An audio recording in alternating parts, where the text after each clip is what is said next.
ये पत्थर की तलवार 20 साल से एक जनरल स्टोर में पड़ी है, बिना छुई, बिना चाही गई। सबको लगता है ये बस एक बेकार कबाड़ का टुकड़ा है, फिर भी मैं इसे खरीदने के लिए अपने पास का हर आखिरी सिक्का खर्च करने का फैसला करता हूँ। आसपास के लोग हंसते हैं और मुझे ब्रेन डेड कहते हैं, पूरा का पूरा सकर। इतनी फ्रेजाइल तलवार तो छूते ही टूट जाएगी, मॉन्स्टर्स से लड़ना तो दूर की बात है। लेकिन मैं बस मुस्कुराता हूँ क्योंकि मैंने एक मिथिक टियर टैलेंट अवेकन किया है, ऑल रिफाइंड। ये किसी भी आइटम की क्वालिटी को एक बार बढ़ा सकता है और इसकी कोई लिमिट नहीं कि ये कितना ऊपर जा सकता है। काफी लक के साथ एक सिल्वर टियर आइटम भी सीधे मिथिक तक छलांग लगा सकता है। अपनी पिछली जिंदगी में मैं ड्रैकोनस फेडरेशन के 10 सबसे महान वॉरियर्स में से एक था, एक लिविंग गॉड ऑफ स्लॉटर। लेकिन मेरी गर्लफ्रेंड और मेरे स्वॉर्न ब्रदर ने मुझे धोखा दिया, पावरफुल एलाइज के साथ मिलकर मुझ पर हमला किया और मुझे लगभग खत्म कर दिया, सिर्फ मेरे पास मौजूद सुप्रीम आर्टिफैक्ट एबिसल रिंग के लिए। ये एक ट्रॉफी था जो मैंने अकेले एबिसल रिफ्ट के अंदर जाकर उसके सबसे शक्तिशाली डिवाइन बीस्ट को मारकर जीता था। कहा जाता है कि ये रियलिटी के लॉज को उल्टा कर सकता है, यहाँ तक कि एक शैटर्ड बॉडी को भी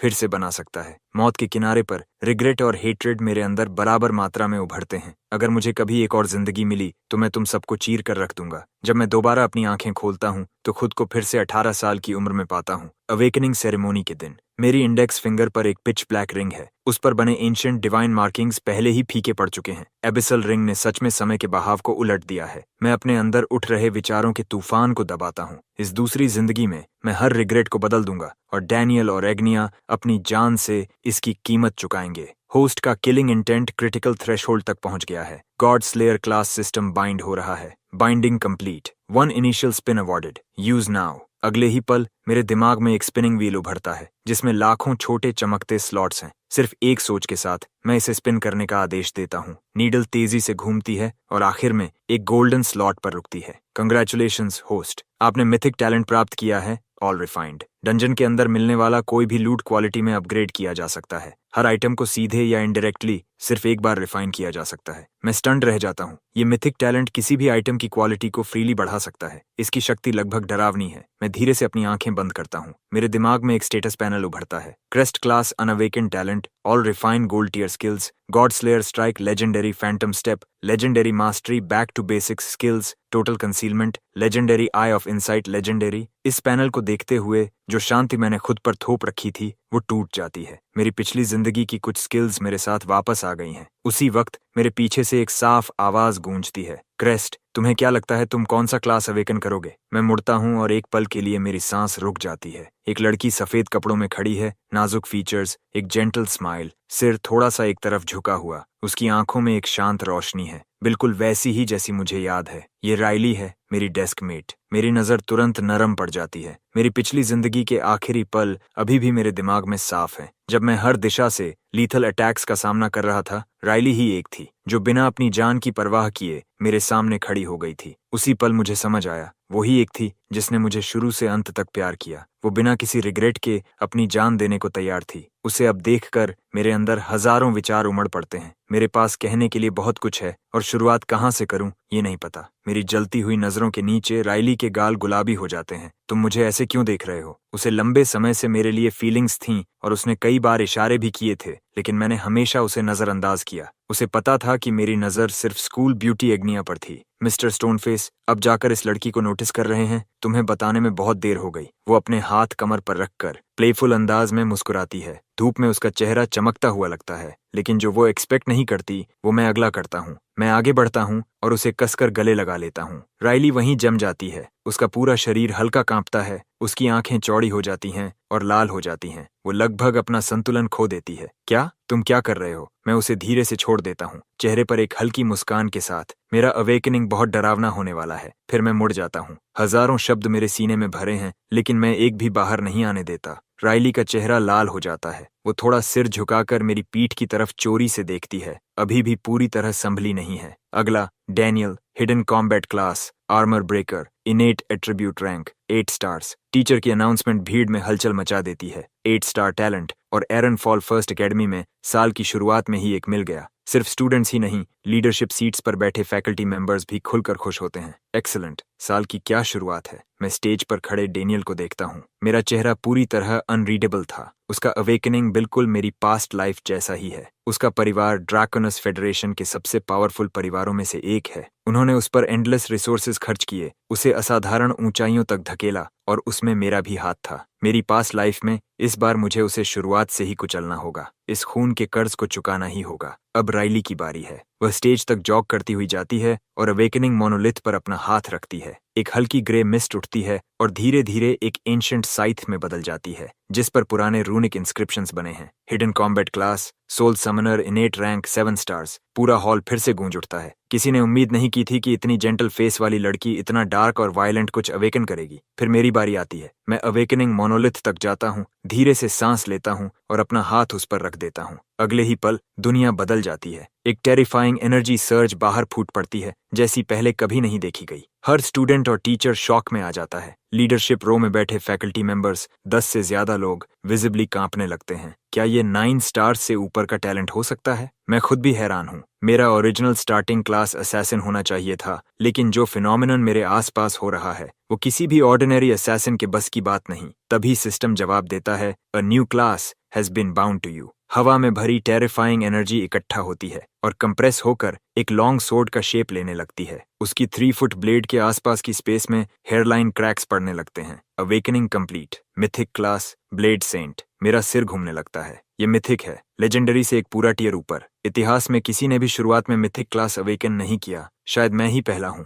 मैं तुरंत अपना passive skill total concealment activate करता हूँ और अपने ब्लेड सेंट क्लास को एक सिमिलर साउंडिंग सोर्ड चैनलर में डिस्गाइज कर देता हूँ। मैं किसी को नहीं बता सकता कि मैं असल में क्या हूँ। इससे जो ट्रबल आएगा वो वर्थ नहीं है। अवेकनिंग मोनोलिथ के आसपास का फिनोमिनन शांत हो जाता है और एक सॉलिड लॉन्ग सोर्ड में कंडेंस हो जाता है। हर स्टूडेंट और फैकल्टी मेंबर उस मैसिव इथीरियल ब्लेड को घूर रहा है जो आसमान में सस्पेंडेड है। पूरा कैंपस एकदम साइलेंट हो जाता है। कुछ देर बाद अवेकनिंग टीचर मुश्किल से रिजल्ट अनाउंस करता है। Crest, इनेट attribute rank 10 stars. जैसे ही ये शब्द गिरते हैं, हॉल फट पड़ता है। 10 स्टार्स? ये बच्चा आखिर किस तरह का मॉन्स्टर है? मैंने सोचा था डेनियल का 8 स्टार आर्मर ब्रेकर ही इंसेन था, और अब ये एक परफेक्ट 10 स्टार्स। टीचर आगे बोलता है, हिडन क्लास, सोर्ड चैनलर। हॉल एक पल के लिए शांत हो जाता है, फिर दोबारा एक्सप्लोड कर उठता है। कोई वे नहीं। मुझे लगा ये सोर्ड्समैन होगा। ये सोर्ड चैनलर कैसे हो सकता है? उफ, एनवी से मर ही गया था। कम से कम सोर्ड चैनलर उन मैक्स्ड आउट स्टैट्स को बैलेंस कर देता है। भीड़ मिक्स्ड फीलिंग्स के साथ बड़बड़ाने लगती है। सरफेस पर सोर्ड चैनलर सोर्ड्समैन जैसा लगता है, लेकिन असल में दोनों बहुत अलग हैं। सोर्ड्समैन एक प्योर मेले क्लास है,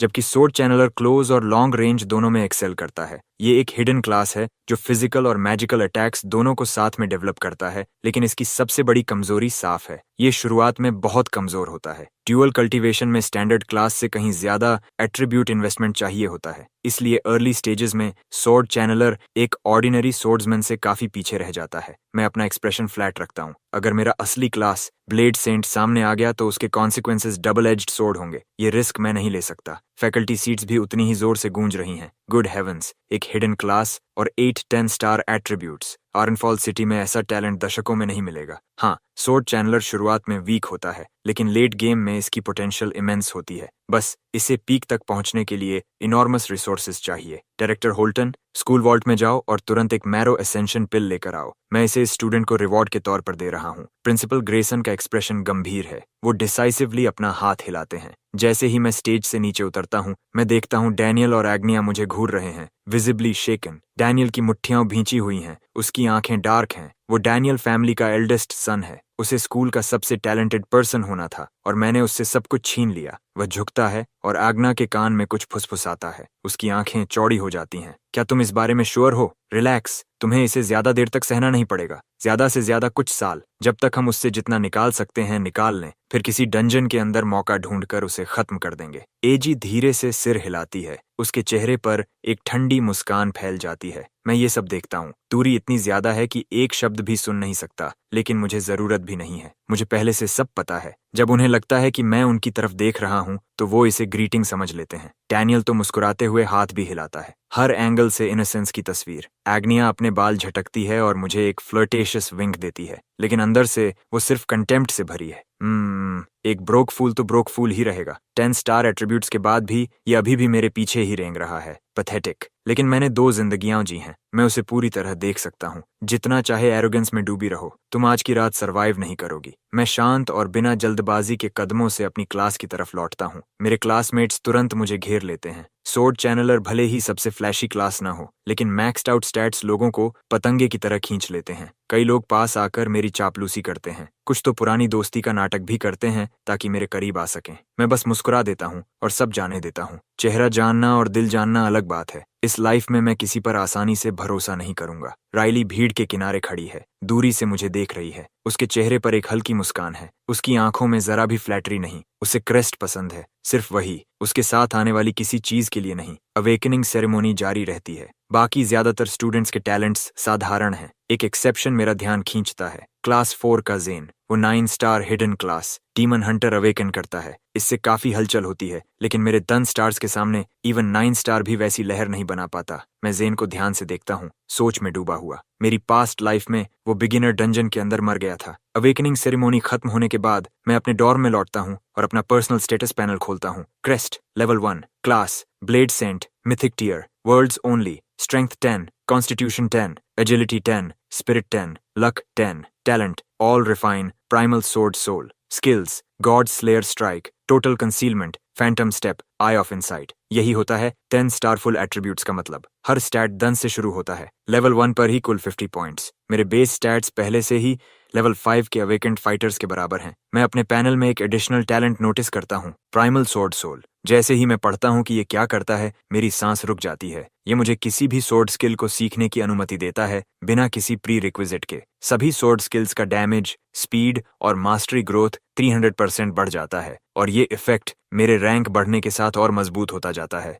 मैं उन नंबर्स को अविश्वास से देखता हूँ। बाकी सब छोड़ भी दें, सिर्फ 3 गुना सोर्ड स्किल डैमेज ही काफी है। इसका मतलब है कि सबसे बेसिक आयरन सोर्ड के साथ भी मैं लेवल 3 से नीचे के किसी भी मॉन्स्टर को सोलो कर सकता हूँ, और ये तब है जब मुझे एक भी सोर्ड टेक्निक नहीं आती, और इसके ऊपर मेरे पास पास्ट लाइफ के स्किल्स भी हैं। प्रैक्टिकली मैं एक डुअल क्लास फाइटर जैसा हूँ, और अगर सोर्ड कभी काफी न हो तो मुझे बस एक डैगर निकालना होगा। कल सुबह बिगिनर डंजन डिसेंड करेगा, हर न्यूली अवेकेंड प्लेयर उसमें खींच लिया जाएगा, कोई एक्सेप्शन नहीं। मेरी पास्ट लाइफ में मैंने हिडन बॉस से बचकर निकलना चुना था। वो बहुत खतरनाक था, लेकिन इस बार मुझे उसके पीछे जाना ही होगा। मैं अभी शुरुआत में हूँ और मुझे हर रिसोर्स चाहिए। थोड़ा रिस्क लेना बनता है। मैं अकेला जाऊंगा और हिडन बॉस को खुद खत्म करूंगा। जहां तक राइली की बात है, वो ठीक रहेगी। मेरी पास्ट लाइफ के अनुसार उसने दूसरे ग्रुप के साथ सेफली डंजन कंप्लीट किया था, बिना एक स्क्रैच के। अब रिवेंज के बारे में सोचने का समय है। मेरे होंठों के कोने पर एक ठंडी मुस्कान उभरती है जब मैं अग्ना का भेजा हुआ मैसेज देखता हूँ। क्रेस्ट, क्या तुम्हें हमेशा से मैं पसंद नहीं थी? वेल, मैंने अपना मन बदल लिया है। मैं खुद से मुस्कुराता हूँ, बिल्कुल वैसे ही जैसे मेरी पास्ट लाइफ में हुआ था, शब्द शब्द। ये मैसेजेस, यही वो चीज थी जिसने उसी रात हमारे रिलेशनशिप को कंफर्म किया था। मैं तुरंत रिप्लाई टाइप करता हूँ, टुनाइट मेन बिल्डिंग की रूफटॉप, अकेले आना। मैसेज भेजने के बाद मैं कैंपस से निकलता हूँ और अपनी याददाश्त के सहारे सीधे एक वेपन शॉप की तरफ बढ़ जाता हूँ। अपने पास्ट लाइफ से मुझे पता है कि इस शॉप में एक स्टोन लॉन्ग स्वॉर्ड मौजूद है। बाहर की पत्थर जैसी परत को तोड़ते ही अंदर छिपी असली ब्लेड सामने आ जाती है। ये एक सिल्वर टियर लॉन्ग स्वॉर्ड है, लेकिन इसकी खुरदरी बाहरी शक्ल ने अब तक किसी को इसकी असली कीमत समझने नहीं दी। मुझे इसे किसी और से पहले हासिल करना होगा। जैसे ही मैं पहुंचता हूं, वहां पहले से मौजूद स्टूडेंट्स के बीच हल्की हल्की फुसफुसाहट फैल जाती है। वे एक दूसरे को देखते हैं और धीमे स्वर में बात करते हैं। मैं सबको नजरअंदाज करते हुए सीधे काउंटर की तरफ बढ़ जाता हूँ। तभी करीब मिड-20s की एक युवा महिला भीड़ से बाहर निकलती है और मेरा रास्ता रोक लेती है। उसने गोल्ड रिम ग्लासेस पहन रखे हैं और उसके व्यक्तित्व में एक सधा हुआ आत्मविश्वास और शाही एलिगेंस झलकता है। एक्सक्यूज मी, घबराने की जरूरत नहीं है। मैं इजाबेला हूँ, आर्म कंसोर्शियम की वाइस डायरेक्टर। आज आप जो भी वेपन खरीदेंगे उसका पूरा खर्च कंसोर्शियम उठाएगा। कमरे में मौजूद सभी स्टूडेंट्स एकदम से हैरान होकर सांस खींच लेते हैं। ये ऑफर सच में चौंका देने वाला है। वेपन शॉप्स दुनिया की सबसे महंगी जगहों में गिनी जाती हैं। आम परिवार तो यहाँ झांकने तक की हिम्मत नहीं करते, खरीदना तो दूर की बात है। मैं उसकी मुस्कुराहट को देखता हूँ, लेकिन मेरे चेहरे पर कोई भाव नहीं आता। पूरा खर्च आप कह रही हैं, इसके बदले में मुझे आपको क्या देना होगा इजाबेला? मेरा शांत जवाब उसे थोड़ी देर के लिए चौंका देता है। उसने पहले से मेरी जानकारी जुटा रखी थी। उसे पता था कि मैं एक गरीब अनाथ हूँ जो यहाँ आने के लिए भी मुश्किल से पैसे जोड़ पाया होगा। उसे उम्मीद नहीं थी कि मैं ऐसे ऑफर से बिल्कुल भी प्रभावित नहीं होऊंगा। लगता है क्रेस्ट सिर्फ असाधारण प्रतिभाशाली ही नहीं बल्कि काफी समझदार भी है। तुमने सही समझा, मुझे तुमसे कुछ चाहिए। इजाबेला मुस्कुराती है और भीड़ की तरफ इशारा करती है। नीले कपड़ों में एक पतली सी लड़की आगे आती है। ये मेरी छोटी बहन है क्लॉडिया। तुम्हें बस इसके साथ टीम बनाकर बिगिनर डंजन में इसकी रक्षा करनी होगी। बदले में मैं तुम्हारे चुने हुए किसी भी वेपन का खर्च उठाऊंगी। क्या कहते हो? मैं बिल्कुल भी प्रभावित नहीं होता। मैं क्लॉडिया को ध्यान से देखता हूँ। उसकी आंखों के पीछे एक शांत गर्व छिपा हुआ है। उसका टैलेंट शायद मुझसे कम हो, लेकिन उसके पास पैसा है और बहुत ज्यादा है। इस तरह के सौदे मेरे लिए नए नहीं हैं। सिर्फ न्यूली अवेकेंड प्लेयर्स ही बिगिनर डंजन में जा सकते हैं। कोई फैमिली गार्ड या हायर्ड फाइटर उनके साथ अंदर नहीं जा सकता। इसका मतलब है कि ओरम फैमिली की दूसरी बेटी को एक खतरनाक जगह में बिना किसी सुरक्षा के जाना होगा। जाहिर है उसे अपने साथ एक मजबूत फाइटर चाहिए और मैं इसके लिए एकदम सही हूँ। ये सोचकर मेरे चेहरे पर हल्की मुस्कान आ जाती है। मैं अपनी ठुड्डी सहलाता हूँ और जितना हो सके उतना मासूम चेहरा बनाता हूँ। ठीक है फिर, मुझे फ्रॉस्ट फैंग ड्रैगन ब्लेड चाहिए। जैसे ही मैं यह कहता हूँ, इजाबेला की आंखों में हल्का सा बदलाव आता है। उसे बिल्कुल उम्मीद नहीं थी कि मैं इतनी बड़ी मांग रखूंगा। फ्रॉस्ट फैंग ड्रैगन ब्लेड एक डायमंड टियर वेपन इस शॉप की सबसे कीमती चीज है, जिसकी कीमत लाखों एडवेंट कॉइन्स में है। उसके जैसी अमीर इंसान के लिए भी इसे तुरंत खरीद पाना आसान नहीं है। उसने सोचा था कि एक सिल्वर टियर वेपन मेरे जैसे साधारण और गरीब स्टूडेंट के लिए काफी होगा। आसपास खड़े स्टूडेंट्स एक दूसरे को हैरानी से देखते हैं। क्या यह सच में गंभीर है? ये बहुत बड़ी मांग है। हाँ, स्टैट्स के हिसाब से ये टॉप न्यू टैलेंट है, लेकिन इसका क्लास सोर्ड चैनलर है, जो शुरुआती स्टेज में काफी कमजोर माना जाता है। ये डायमंड टियर वेपन है और सवाल ये है कि क्या यह इसे इस्तेमाल भी कर पाएगा या नहीं। इजाबेला की आंखों में हल्की सी झुंझलाहट चमकती है। मैंने उसे सबके सामने मुश्किल स्थिति में डाल दिया था। उसका चेहरा सख्त हो जाता है। क्या तुम सच में गंभीर हो? मैं उसकी आंखों में सीधे देखते हुए मासूमियत से सिर हिलाता हूँ। बिल्कुल, इसमें क्या गलत है? मेरा यह व्यवहार उसके अंदर गुस्सा पैदा करता है, लेकिन वह इसे जाहिर नहीं होने देती। एक बिजनेस वुमन के लिए फायदा और नुकसान का संतुलन ही सबसे जरूरी होता है। उसके परिवार के पास पैसा है, लेकिन असीमित नहीं कि वह यूं ही खर्च कर सके। आखिरकार वह हल्की सी सांस छोड़ती है। मुझे माफ करना क्रिस्ट, क्या तुम कुछ और चुन सकते हो? फ्रॉस्ट फैंग ड्रैगन ब्लेड बहुत ज्यादा महंगी है। सच कहूं तो मुझे नहीं लगता कि तुम्हारी मौजूदा ताकत इतनी बड़ी इन्वेस्टमेंट को सही ठहराती है। अगर तुम सिल्वर टियर वेपन चुनो तो मैं खुशी से मान जाऊंगी। वह एक पेशेवर मुस्कान देती है। मैं सिर हिलाता हूँ। मेरी आवाज सीधी और अंतिम होती है। तो फिर रहने दीजिए, या तो वही सोर्ड या कुछ भी नहीं। इजाबेला की भौहें हल्की सिकुड़ जाती हैं। उसकी आंखों में असंतोष की झलक उभरती है। क्या तुम पक्का कह रहे हो? मेरे चेहरे पर कोई बदलाव नहीं आता। बिल्कुल पक्का। उसकी नजर ठंडी हो जाती है। वह हल्का सा सिर हिलाती है। ठीक है फिर क्लॉडिया, चलते हैं। क्लॉडिया मुझे एक संतुलित नजर से देखती है। ये पहली बार है जब उसने अपनी बहन को किसी नेगोशिएशन में पीछे हटते देखा है। इससे उसके मन में मेरे लिए एक अलग ही छाप बनती है। ये क्लासमेट सिर्फ असाधारण टैलेंट वाला नहीं है, इसका दिमाग भी कुछ अलग ही स्तर का है। उनके जाते ही मैं धीरे से सांस छोड़ता हूँ। मेरा कभी इरादा था ही नहीं मानने का, लेकिन सीधा इनकार करने से और दबाव बढ़ जाता। फ्रॉस्ट फैंग ड्रैगन ब्लेड मांगना सबसे आसान तरीका था उन्हें पीछे हटाने का। वैसे भी मैं डंजन के सबसे खतरनाक जोन में अकेले जाकर हिडन बॉस से लड़ने वाला हूँ। क्लॉडिया को साथ लाना इसे नामुमकिन बना देता।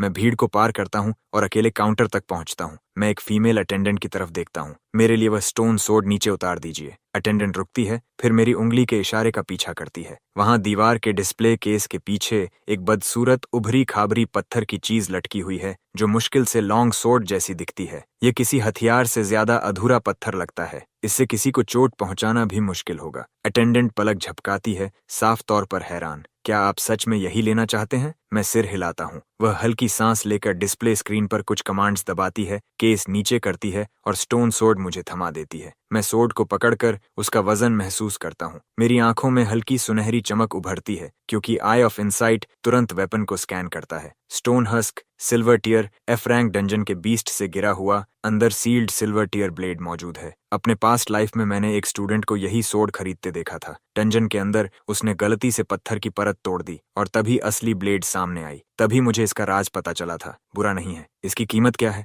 मैं एक हाथ में सोर्ड पकड़े पूछता हूँ। हमारे मैनेजर की पॉलिसी के अनुसार अवेकनिंग डे पर सभी न्यूली अवेकेंड प्लेयर्स को उनके एट्रीब्यूट रैंक के आधार पर डिस्काउंट मिलता है। जिनके पास 5 स्टार्स या उससे ज्यादा होते हैं, उन्हें वेपन्स 50% डिस्काउंट पर मिलते हैं। ये स्टोन सोर्ड सामान्यतः 8000 एडवेंट कॉइन्स की है, लेकिन आपके डिस्काउंट के बाद यह 500 में पड़ेगी। मैं हल्का सा सिर हिलाता हूँ। ये मैं संभाल सकता हूँ। सामान्य सिल्वर टियर वेपन्स की कीमत लगभग 10,000 से शुरू होती है। अगर इसकी पत्थर की परत टूट जाए तो इसकी कीमत कम से कम 10 गुना हो जाएगी। और इस वक्त मेरी पूरी बचत भी 500 कॉइन्स ही है। ट्रांजैक्शन पूरा होता है और सोड मेरी हो जाती है। आपकी खरीदारी के लिए धन्यवाद। अटेंडेंट हल्का झुककर मुस्कुराती है, एक अभ्यास की हुई मुस्कान जो आंखों तक नहीं पहुंचती। आसपास खड़े स्टूडेंट्स हैरान रह जाते हैं। क्या यह पागल हो गया है? सस्ता है, लेकिन क्या इससे कुछ मारा जा सकता है? यह खरीदना तो आत्महत्या जैसा है। लेकिन भीड़ में एक चश्मा पहने स्टूडेंट सोच में पड़ जाता है। डंजन में स्टोन वेपन्स अक्सर गिरते हैं, लेकिन वे आमतौर पर बेकार होते हैं, एक ही वार में टूट जाते हैं। हालांकि बहुत ही कम संभावना होती है कि कोई स्टोन वेपन असल में सील्ड ब्लेड हो। क्या यह उसी पर दांव लगा रहा है? उसके शब्द भीड़ को शांत नहीं करते,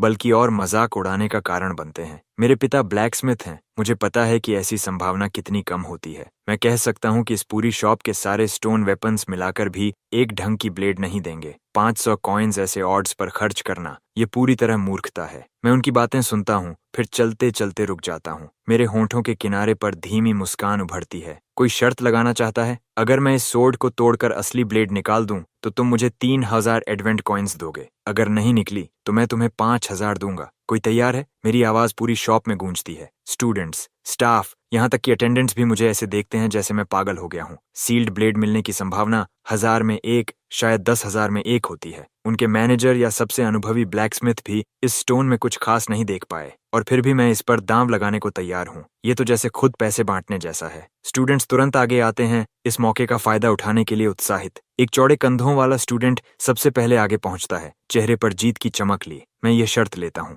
मैं हल्का सा सिर हिलाता हूँ और उस पर आई ऑफ इनसाइट चलाता हूँ। Brute level 1, class iron vanguard, skilful force cleave. Campus का एक जाना पहचाना चेहरा। यह आदमी बदनाम है, एक बुली जो बिना पैसे वालों की जिंदगी नरक बना देता है। मेरे पास्ट लाइफ में इसी ने बिगिनर डंजन के दौरान मेरी पीठ में छुरा घोंपा था। इसे इस बार फंसाने में मुझे बिल्कुल भी गिल्ट महसूस नहीं होता। चलो इसे ऑफिशियल बनाते हैं। एक ख्याल के साथ हमारे बीच एक कॉन्ट्रैक्ट पैनल उभर आता है। शर्तों की पूरी जानकारी सामने दिखती है। जैसे ही दोनों पक्ष साइन करते हैं, वापस मुड़ने का कोई रास्ता नहीं रहता। अगर मैं जीतता हूं तो सिर्फ 3000 मिलेंगे, अगर हारता हूं तो 5000 का नुकसान, और सील्ड ब्लेड मिलने की संभावना पहले से ही बेहद कम है। हर नजरिए से देखें तो यह डील मेरे लिए बहुत खराब लगती है। आसपास खड़े स्टूडेंट्स हैरान हैं। ये सच में ऑफिशियल कॉन्ट्रैक्ट के साथ कर रहा है। अगर ये पैसे नहीं दे पाया तो इंटरेस्ट बढ़ता जाएगा, और बाइंडिंग कॉन्ट्रैक्ट होने के कारण कोई पीछे नहीं हट सकता। ब्रूटो कॉन्ट्रैक्ट को घूरता है, एक पल के लिए झिझकता है, फिर फैसला कर लेता है। उसके पक्ष में ऑड्स बहुत ज्यादा हैं। ऐसा मौका कौन छोड़ता है? वैसे भी 3000 एडवेंट कॉइन्स उसके परिवार के लिए कुछ खास नहीं है।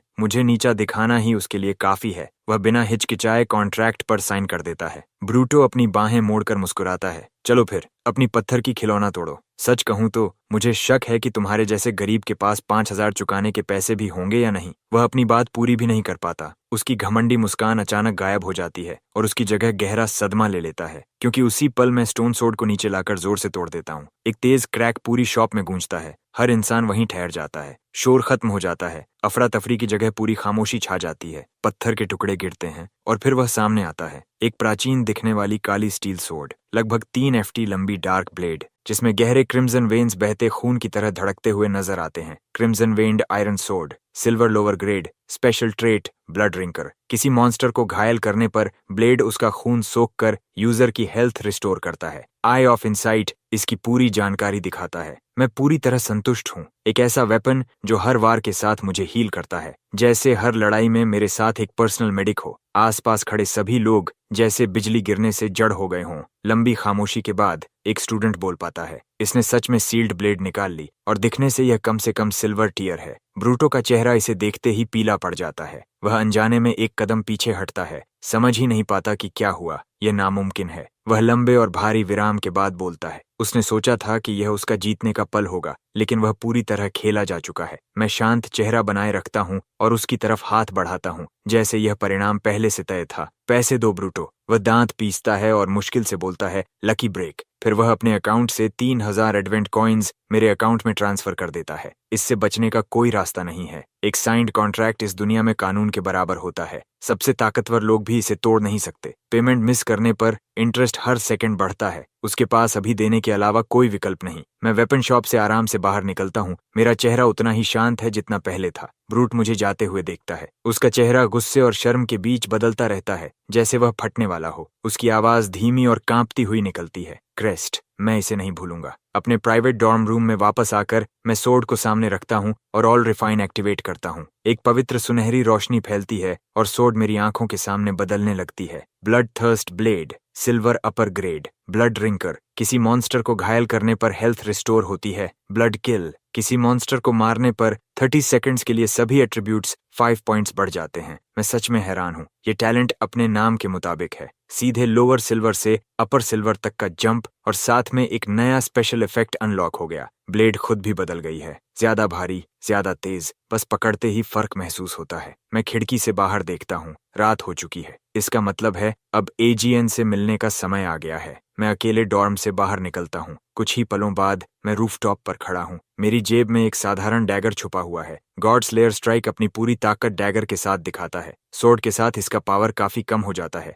मैं आग्ना को अपने सबसे ताकतवर मूव से खत्म करने वाला हूँ। क्रेस्ट, क्या तुम्हें सच में इतनी सुनसान जगह चुननी थी? आग्ना एक स्लीक ब्लैक ड्रेस में आती है। उसकी बेचैनी मुश्किल से छिप रही है। मैंने कहा था कि मैंने अपना मन बदल लिया है, लेकिन पहले मैं तुम्हें एक ट्रायल पीरियड से गुजरने दूंगी, फिर फैसला करूंगी। सब कुछ इस पर निर्भर करेगा कि तुम कैसा परफॉर्म करते हो। वह धीमी चालाक मुस्कान के साथ बात खत्म करती है। मैं अंदर ही अंदर ठंडा हंसता हूँ। ट्रायल पीरियड, असल में इसका मतलब है मुझे एक आज्ञाकारी नौकर की तरह इस्तेमाल करना, दिन रात डंजन में लड़ना और फिर ज्यादातर रिवॉर्ड्स उसे दे देना। अब पीछे मुड़कर देखता हूँ तो मैं पूरी तरह बेवकूफ था। मैंने अपनी कमाई का लगभग सब कुछ उसे दे दिया था। चांदनी के नीचे मेरी मुस्कान अब खून की प्यास से भरी लगती है और अग्निया इसे महसूस कर लेती है। उसकी रीढ़ में सिहरन दौड़ जाती है। तुम ऐसे क्यों मुस्कुरा रहे हो? उसे महसूस होता है कि मेरे अंदर कुछ बदल गया है, कुछ ऐसा जिसे वह समझ नहीं पा रही। मैं बिना किसी भाव के उसकी तरफ बढ़ता हूँ। हर कदम के साथ उसे और साफ महसूस होता है। मेरे अंदर से निकलती किलिंग इंटेंट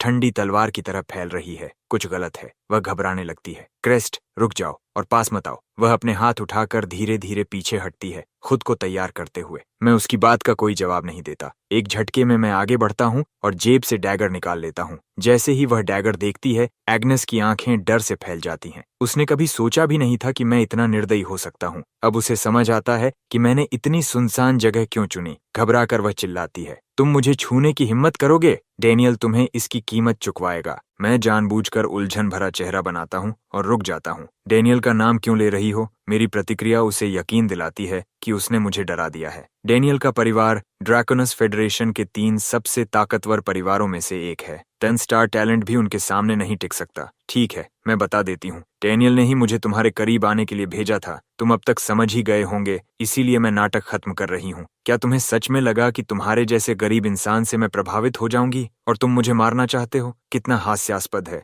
सिर्फ डेनियल का नाम लेना ही तुम्हें रोकने के लिए काफी है। वह घमंड से भरी खड़ी रहती है। उसकी मुस्कान ठंडी और निर्दयी है, लेकिन उसे जो मिलता है वह उसकी उम्मीद से बिल्कुल अलग है। मैं न कांपता हूँ न हिचकिचाता हूँ। मेरी आवाज पूरी तरह शांत होती है। अच्छा, मरने के लिए तैयार हो? वह एकदम स्थिर हो जाती है। उसे लगा था कि उसका नाम मुझे रोक देगा, इसलिए उसने इतने जहरीले शब्द बोले। हिम्मत है तो करके दिखाओ। वह अपनी बात पूरी भी नहीं कर पाती। मैं हरकत करता हूँ। मेरा पूरा शरीर खून जैसे लाल प्रकाश की एक लकीर बन जाता है, एक भयानक लहर जो आग्ना को एक पल में निगल लेती है। उसे लगता है जैसे वह खून के समुद्र और लाशों के पहाड़ों में डूब गई हो। चारों तरफ चीखती आत्माओं की आवाज गूंज रही हो। ब्लेड उसकी गर्दन पर एक सीधी रेखा खींच देता है। उसकी आंखों में सिर्फ अविश्वास बचता है। उसका सारा घमंड एक पल में खत्म हो जाता है। उसका शरीर गिर जाता है। मैं उसके शरीर की तरफ देखता हूँ। मेरे अंदर एक अजीब संतोष है और उसके नीचे गहरी थकान। मेरा दिमाग धुंधला होने लगता है। स्पिरिट एनर्जी खत्म होने के संकेत। गॉड स्लेयर स्ट्राइक अभी भी बहुत महंगा है। मेरे मौजूदा लेवल पर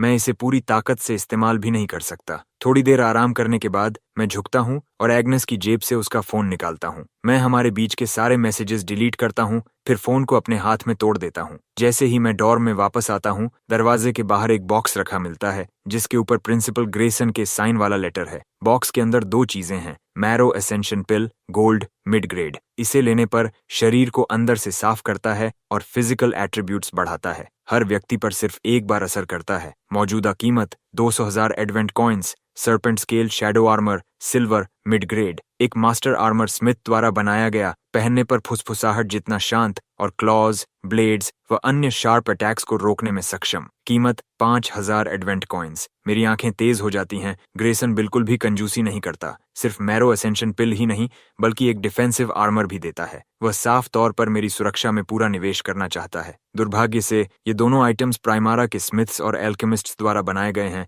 डंजन लूट से नहीं। इसलिए ऑल रिफाइन इन पर काम नहीं करता। मैं लेटर उठाता हूँ। हेलो क्रेस्ट, मेरा नाम ग्रेसन है, एरन फॉल फर्स्ट एकेडमी का प्रिंसिपल। अंदर की मैरो असेंशन पिल स्कूल की तरफ से एक गिफ्ट है और आर्मर मेरी तरफ से। मैंने तुम्हारी स्कॉलरशिप भी इस साल के लिए 10,000 एडवेंट कॉइन्स कर दी है। एक दिन तुम सबसे बहुत ऊपर खड़े हो सकते हो। जब भी वह दिन आए जहां से तुमने शुरुआत की, उसे मत भूलना। तुम्हारी सफलता की कामना करता हूँ। यह एक इन्वेस्टमेंट है, लेकिन ग्रेसन शॉर्ट टर्म फायदा नहीं देख रहा। वह इस बात पर दांव लगा रहा है कि मैं आगे क्या बनूंगा। ऐसी दूरदर्शिता उसे एग्नियर जैसे छोटे सोच वाले लोगों से बिल्कुल अलग बनाती है। मैं बिना हिचकिचाए मैरो असेंशन पिल निगल लेता हूँ। मेरे शरीर से हल्की रोशनी फैलती है। कॉन्स्टिट्यूशन +10, एक्सपीरियंस 500, रैंक बढ़कर लेवल 2 हो जाता है। 10 फ्री एट्रीब्यूट पॉइंट्स मिलते हैं। मैं खड़ा होकर अपना पैनल देखता हूँ। मैं सारे डन पॉइंट्स एजिलिटी में डाल देता हूँ। सोर्ड क्लास के लिए स्पीड और फ्लूइडिटी ही सब कुछ होती है। ये मेरे पास्ट लाइफ के असैसिन से बहुत अलग नहीं है। फिर मैं लेट जाता हूँ, आंखें बंद करता हूँ और नींद को खुद पर हावी होने देता हूँ। गॉड स्लेयर स्ट्राइक ने मेरे शरीर पर भारी असर डाला है। पूरी ताकत पाने के लिए मुझे आराम चाहिए।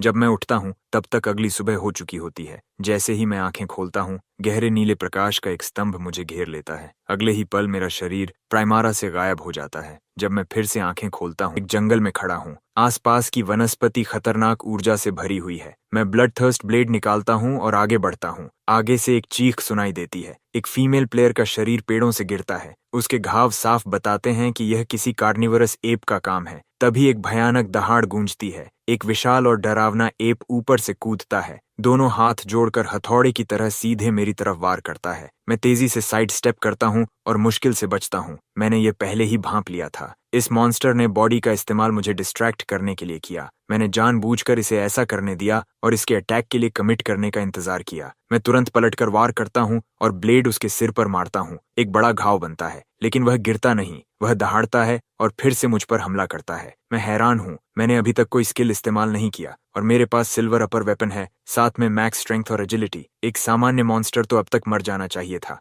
आई of insight, blood claw ape king, level 3, strength 28, constitution 24, skill ground slam. अब समझ आया, यह सामान्य एप नहीं है बल्कि एप किंग है, इसलिए इसका आकार बाकी सबसे बड़ा है। जैसे ही उसका अटैक गिरता है, मैं गायब हो जाता हूँ और सीधे उसके पीछे प्रकट होता हूँ। फैंटम स्टेप मेरे लेवल पर पूरी इनविजिबिलिटी देता है। इतनी तेज स्पीड की लगभग हर अटैक से बच सकता हूँ, लेकिन यह सिर्फ एक पल के लिए रहता है और इसकी कॉस्ट बहुत ज्यादा है। मैं उसके पीछे आकर ब्लेड को उसके सिर के पीछे से दिमाग तक घुसा देता हूँ। एक परफेक्ट किल। मेरे सामने एक स्क्रीन उभरती है। बीस्ट डिफीटेड, लूट, horizon cut, bronze lower grade skill scroll. बुरा नहीं है, ये सिर्फ ब्रॉन्ज टियर है, लेकिन मेरे क्लास के लिए सही है। तभी ग्लोबल चैनल पर मैसेज आता है। ड्रैकनस फेडरेशन का एक सोर्ड चैनलर फर्स्ट किल हासिल करता है। उसे फर्स्ट ब्लड टाइटल मिलता है। साथ ही ड्रैकनस फेडरेशन के सभी प्लेयर्स को एक हीलिंग पोशन मिलता है और तुरंत हर प्लेयर के हाथ में एक रिकवरी वायल आ जाता है। ग्लोबल चैनल में हलचल मच जाती है। क्या इस साल फर्स्ट किल ड्रैकनस फेडरेशन के प्लेयर ने लिया, और वह भी सोर्ड चैनलर? क्या वह एरन फॉल फर्स्ट एकेडमी का क्रेस्किड हो सकता है, वही देन स्टार वाला?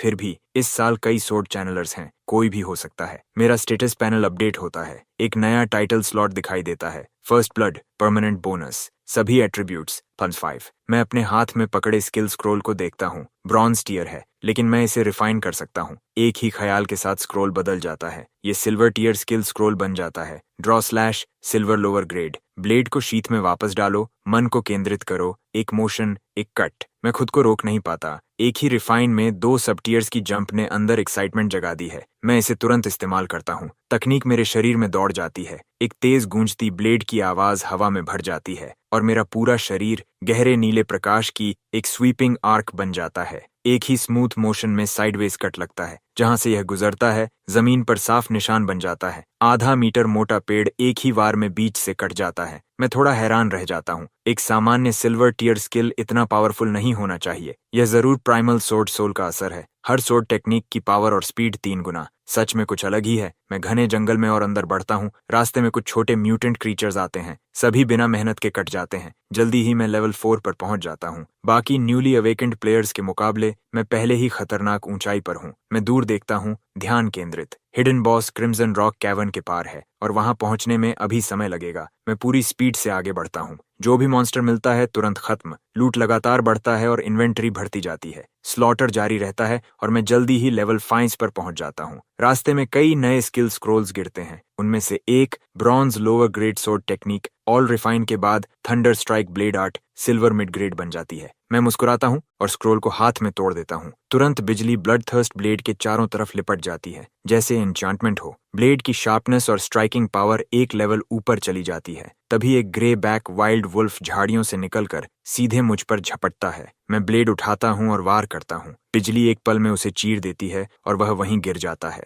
जैसे ही मैं सोर्ड शीथ करने लगता हूँ, आगे जंगल से एक साथ कई आवाजें गूंजती हैं। मेरी पकड़ टाइट हो जाती है। मैं देखता हूँ, हर दिशा से दर्जनों ग्रे बैक म्यूटेंट वुल्व्स मुझे घेर रहे हैं। तेज पंजे जो इंसान को पल भर में चीर सकते हैं। मेरे शरीर में ठंडी लहर दौड़ती है। इससे बुरा लक नहीं हो सकता। ये कम से कम स्मॉल बीस्ट टाइड है। कोई भी सामान्य टीम यहाँ खत्म हो जाती। एक पल के लिए मैं सोचता हूँ, फैंटम स्टेप मुझे बाहर निकाल सकता है, लेकिन इतना एक्सपीरियंस छोड़ना मैं नहीं चाहता। मैं अपनी जीभ होंठों पर फेरता हूँ। मेरी आंखों में एक भूखी चमक आती है। आई ऑफ इनसाइट से मैं पैक को स्कैन करता हूँ। उनकी एजिलिटी अच्छी है, लेकिन मुझसे कम। मैं लड़ने का फैसला करता हूँ। ब्लड थर्स्ट ब्लेड के साथ हर किल मुझे तुरंत रिस्टोर करता है। अगर मैं पूरे पैक को खत्म कर दूं तो कई लेवल्स बढ़ सकते हैं। मैं गरजता हूं और आगे बढ़ता हूं, ड्रॉ स्लैश एक्टिवेट करते हुए। वुल्व्स डरते नहीं, उनकी संख्या ज्यादा है। जंगल उनकी आवाजों से भर जाता है। मैं वार करता हूं, ब्लेड पर बिजली चमकती है। मेरी मूवमेंट्स इतनी तेज हैं कि ब्लर हो जाती हैं। उनकी स्पीड के बावजूद मेरी सोर्ड्समैनशिप के सामने वे कुछ नहीं।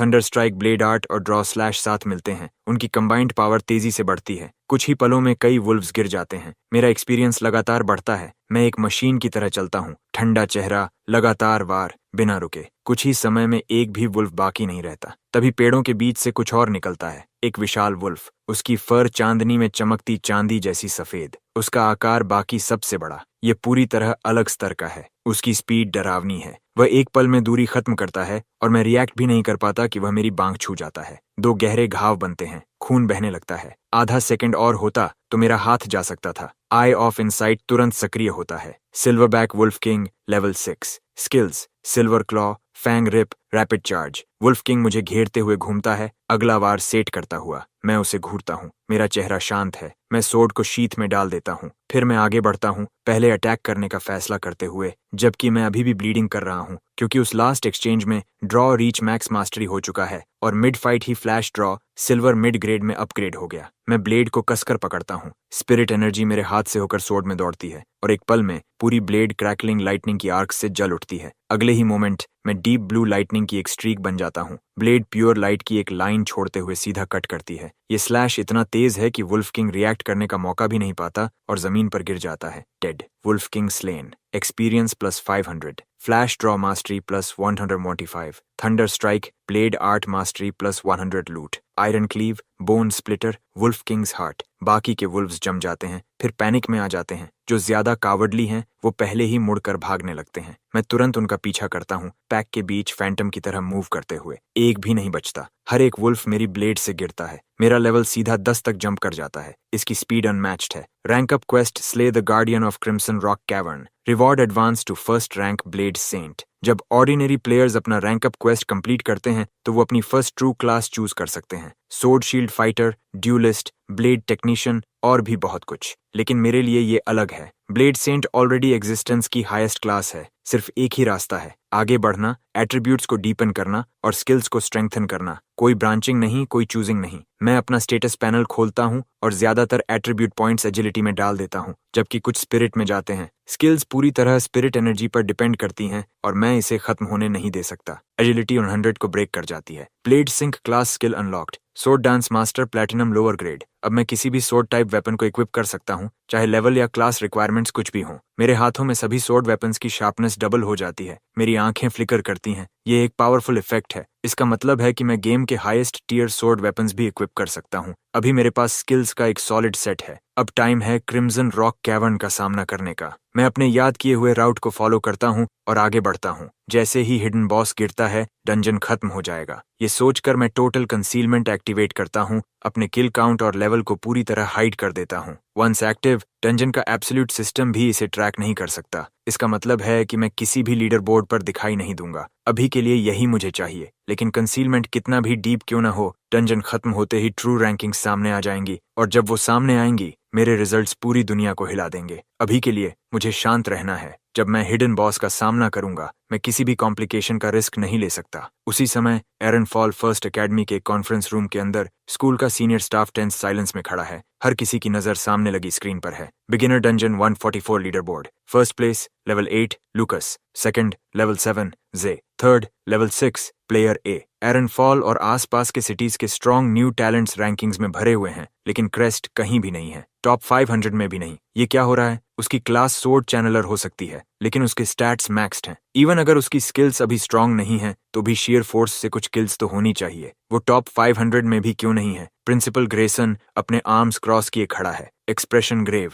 उसने क्रेस्ट पर काफी इन्वेस्टमेंट किया है, और जो कुछ वो रिटर्न में एक्सपेक्ट करता है वो क्रेस्ट के ग्रो करने पर डिपेंड करता है। अगर क्रेस्ट बिगिनर डंजन में मर गया तो ये एरन फॉल फर्स्ट एकेडमी के लिए एक भारी झटका होगा। तभी एक वुमन कॉन्फ्रेंस रूम में एंटर करती है। उसके हाथ पीछे बंधे हैं, फेस अनरीडेबल। ग्रेसन तुरंत खड़ा हो जाता है और बाकी स्टाफ मेंबर्स बाव करते हैं। Deputy mayor welcome. वुमन हल्का सा नॉड करती है। ये विक्टोरिया है, एरन सिटी की करंट डेप्यूटी मेयर। मैंने सुना है कि आपकी स्कूल ने इस साल कुछ एक्सेप्शनल टैलेंट्स प्रोड्यूस किए हैं, इसलिए मैं यहाँ आई हूँ। लेकिन जिस स्टूडेंट क्रेस्ट का आपने जिक्र किया था वो मुझे इस लीडर बोर्ड पर कहीं नहीं दिख रहा। ग्रेसन के माथे पर पसीना आ जाता है। My apologies deputy mayor Victoria. एक डिटेल है जो मैंने मेंशन नहीं की। क्रेस्ट की क्लास सोर्ड चैनलर है, जिसका अर्ली गेम कॉम्बैट स्ट्रेंथ थोड़ी वीक होती है। ग्रेसन अपनी बात पूरी भी नहीं कर पाता। इवन सोर्ड चैनलर के लिए इवन वीक अर्ली गेम को काउंट करने के बाद भी ऐसा कोई रीजन नहीं है कि वो इतना पीछे रह जाए। एक सिंगल डंजन के टॉप 500 में भी नहीं। ग्रेसन और बाकी फैकल्टी मेंबर्स सब दबाव को महसूस करते हैं। कोई भी इसे समझ नहीं पा रहा। क्या क्रेस्ट की लक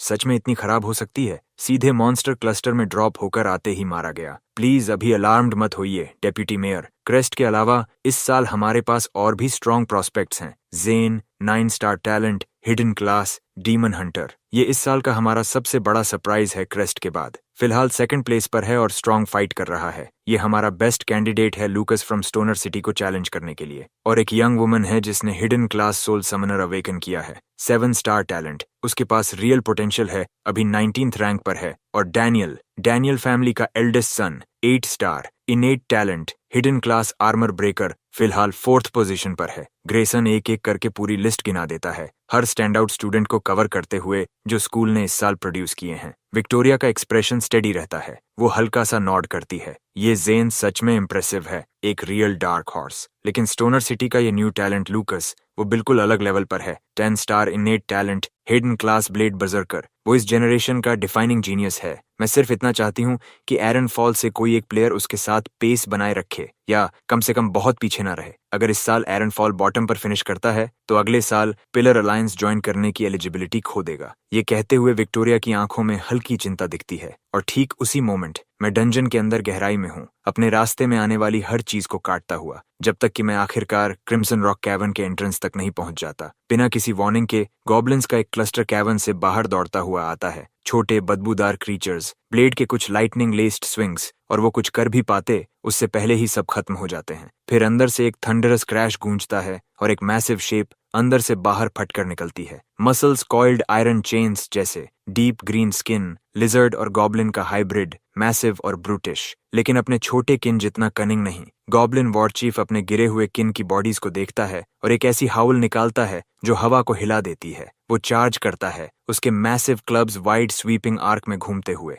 मैं अपना एक्सप्रेशन स्टेडी रखता हूँ, मूवमेंट्स काल्म। एक हल्के प्रिसाइज स्टेप से साइड में स्लिप करता हूँ। इस वॉर चीफ का strength stat of the charts है। थिक स्किन और गिराना आसान नहीं। मुझे अपनी एजिलिटी का इस्तेमाल करना होगा उसे वेयर डाउन करने के लिए, खत्म करने से पहले। पहला स्ट्राइक मिस करने के बाद भी वॉर चीफ नहीं रुकता। वो लगातार चार्ज करता रहता है, क्लब्स जमीन पर स्मैश करते हुए, हर डायरेक्शन में डिब्री उछालते हुए, एक एक करके पेड़ों को गिराता हुआ। मैं पूरी तरह कंपोज्ड रहता हूँ। चाहे वॉर चीफ कैसे भी अटैक करे, वो मुझे हिट नहीं कर सकता। मेरी स्लीव का किनारा तक नहीं छू पाता। धीरे धीरे वॉर आर्चीफ की स्टैमिना खत्म होने लगती है। वो गरजता है और अपना स्किल यूज करता है। अगले ही पल उसके मुंह से वेनम का एक टॉरेंट टेरिफाइंग स्पीड से निकलता है। जिस भी पेड़ को वो छूता है वो मुरझा जाता है, लीव्स सूख कर गिर जाते हैं। मैं बिना झिझके उसका सामना करता हूँ। लाइटनिंग ब्लड थर्स्ट ब्लेड में भर जाती है। मैं फ्लैश ड्रॉ एक्टिवेट करता हूँ और सीधे उसके सामने चार्ज करता हूँ, एक सुइसाइडल चार्ज। कोई भी ह्यूमन बॉडी इतने कॉन्सेंट्रेटेड वेनम को सर्वाइव नहीं कर सकता। वॉर चीफ के अगली फेस पर एक ग्रोटेस्क स्माइल आ जाती है, लेकिन अगले ही पल वो स्माइल गायब हो जाती है, क्योंकि उसी फ्रैक्शन ऑफ अ सेकंड में मैं फैंटम स्टेप एक्टिवेट करता हूँ। मेरा पूरा शरीर जैसे दुनिया से गायब हो जाता है, एक ब्लर्ड शैडो में बदलकर वेनम के टॉरेंट के आर पार निकल जाता है ब्लेड के साथ। उसी सांस में मैं वॉर चीफ के आर पार निकल जाता हूँ। डीप ब्लू सोर्ड लाइट की एक आर्क उसकी नेक को कट करती है और गॉब्लिन वॉरर चीफ गिर जाता है। Elite monster slain. Goblin warrior chief. Rank up quest complete. First rank blade saint achieved. All attributes plus 10, experience plus 1000, level 11 तक एडवांस करता है। Primal sword soul strengthened. Sword skill damage, speed और mastery growth अब 10 times बढ़ जाते हैं। Bonus awarded. Reward wheel पर एक spin. Silver mid grade loot obtained। Goblin warchief's treasure map. Silver mid grade sword skill scroll quantity 1। एक parchment map मेरे हाथ में गिरता है। मैं उसे ध्यान से देखता हूँ, सच में हैरान। ट्रेजर मैप यहाँ मिलने की उम्मीद मुझे बिल्कुल नहीं थी। मैं तुरंत उस पर ऑल रिफाइन अप्लाई करता हूँ। Upgrade successful. Goblin warchief's treasure map, gold lower grade. Goblin warchiefs तो बहुत हैं, लेकिन गॉब्लिन किंग सिर्फ एक है। Want my treasure? मैंने सब कुछ एक ही जगह दफनाया है,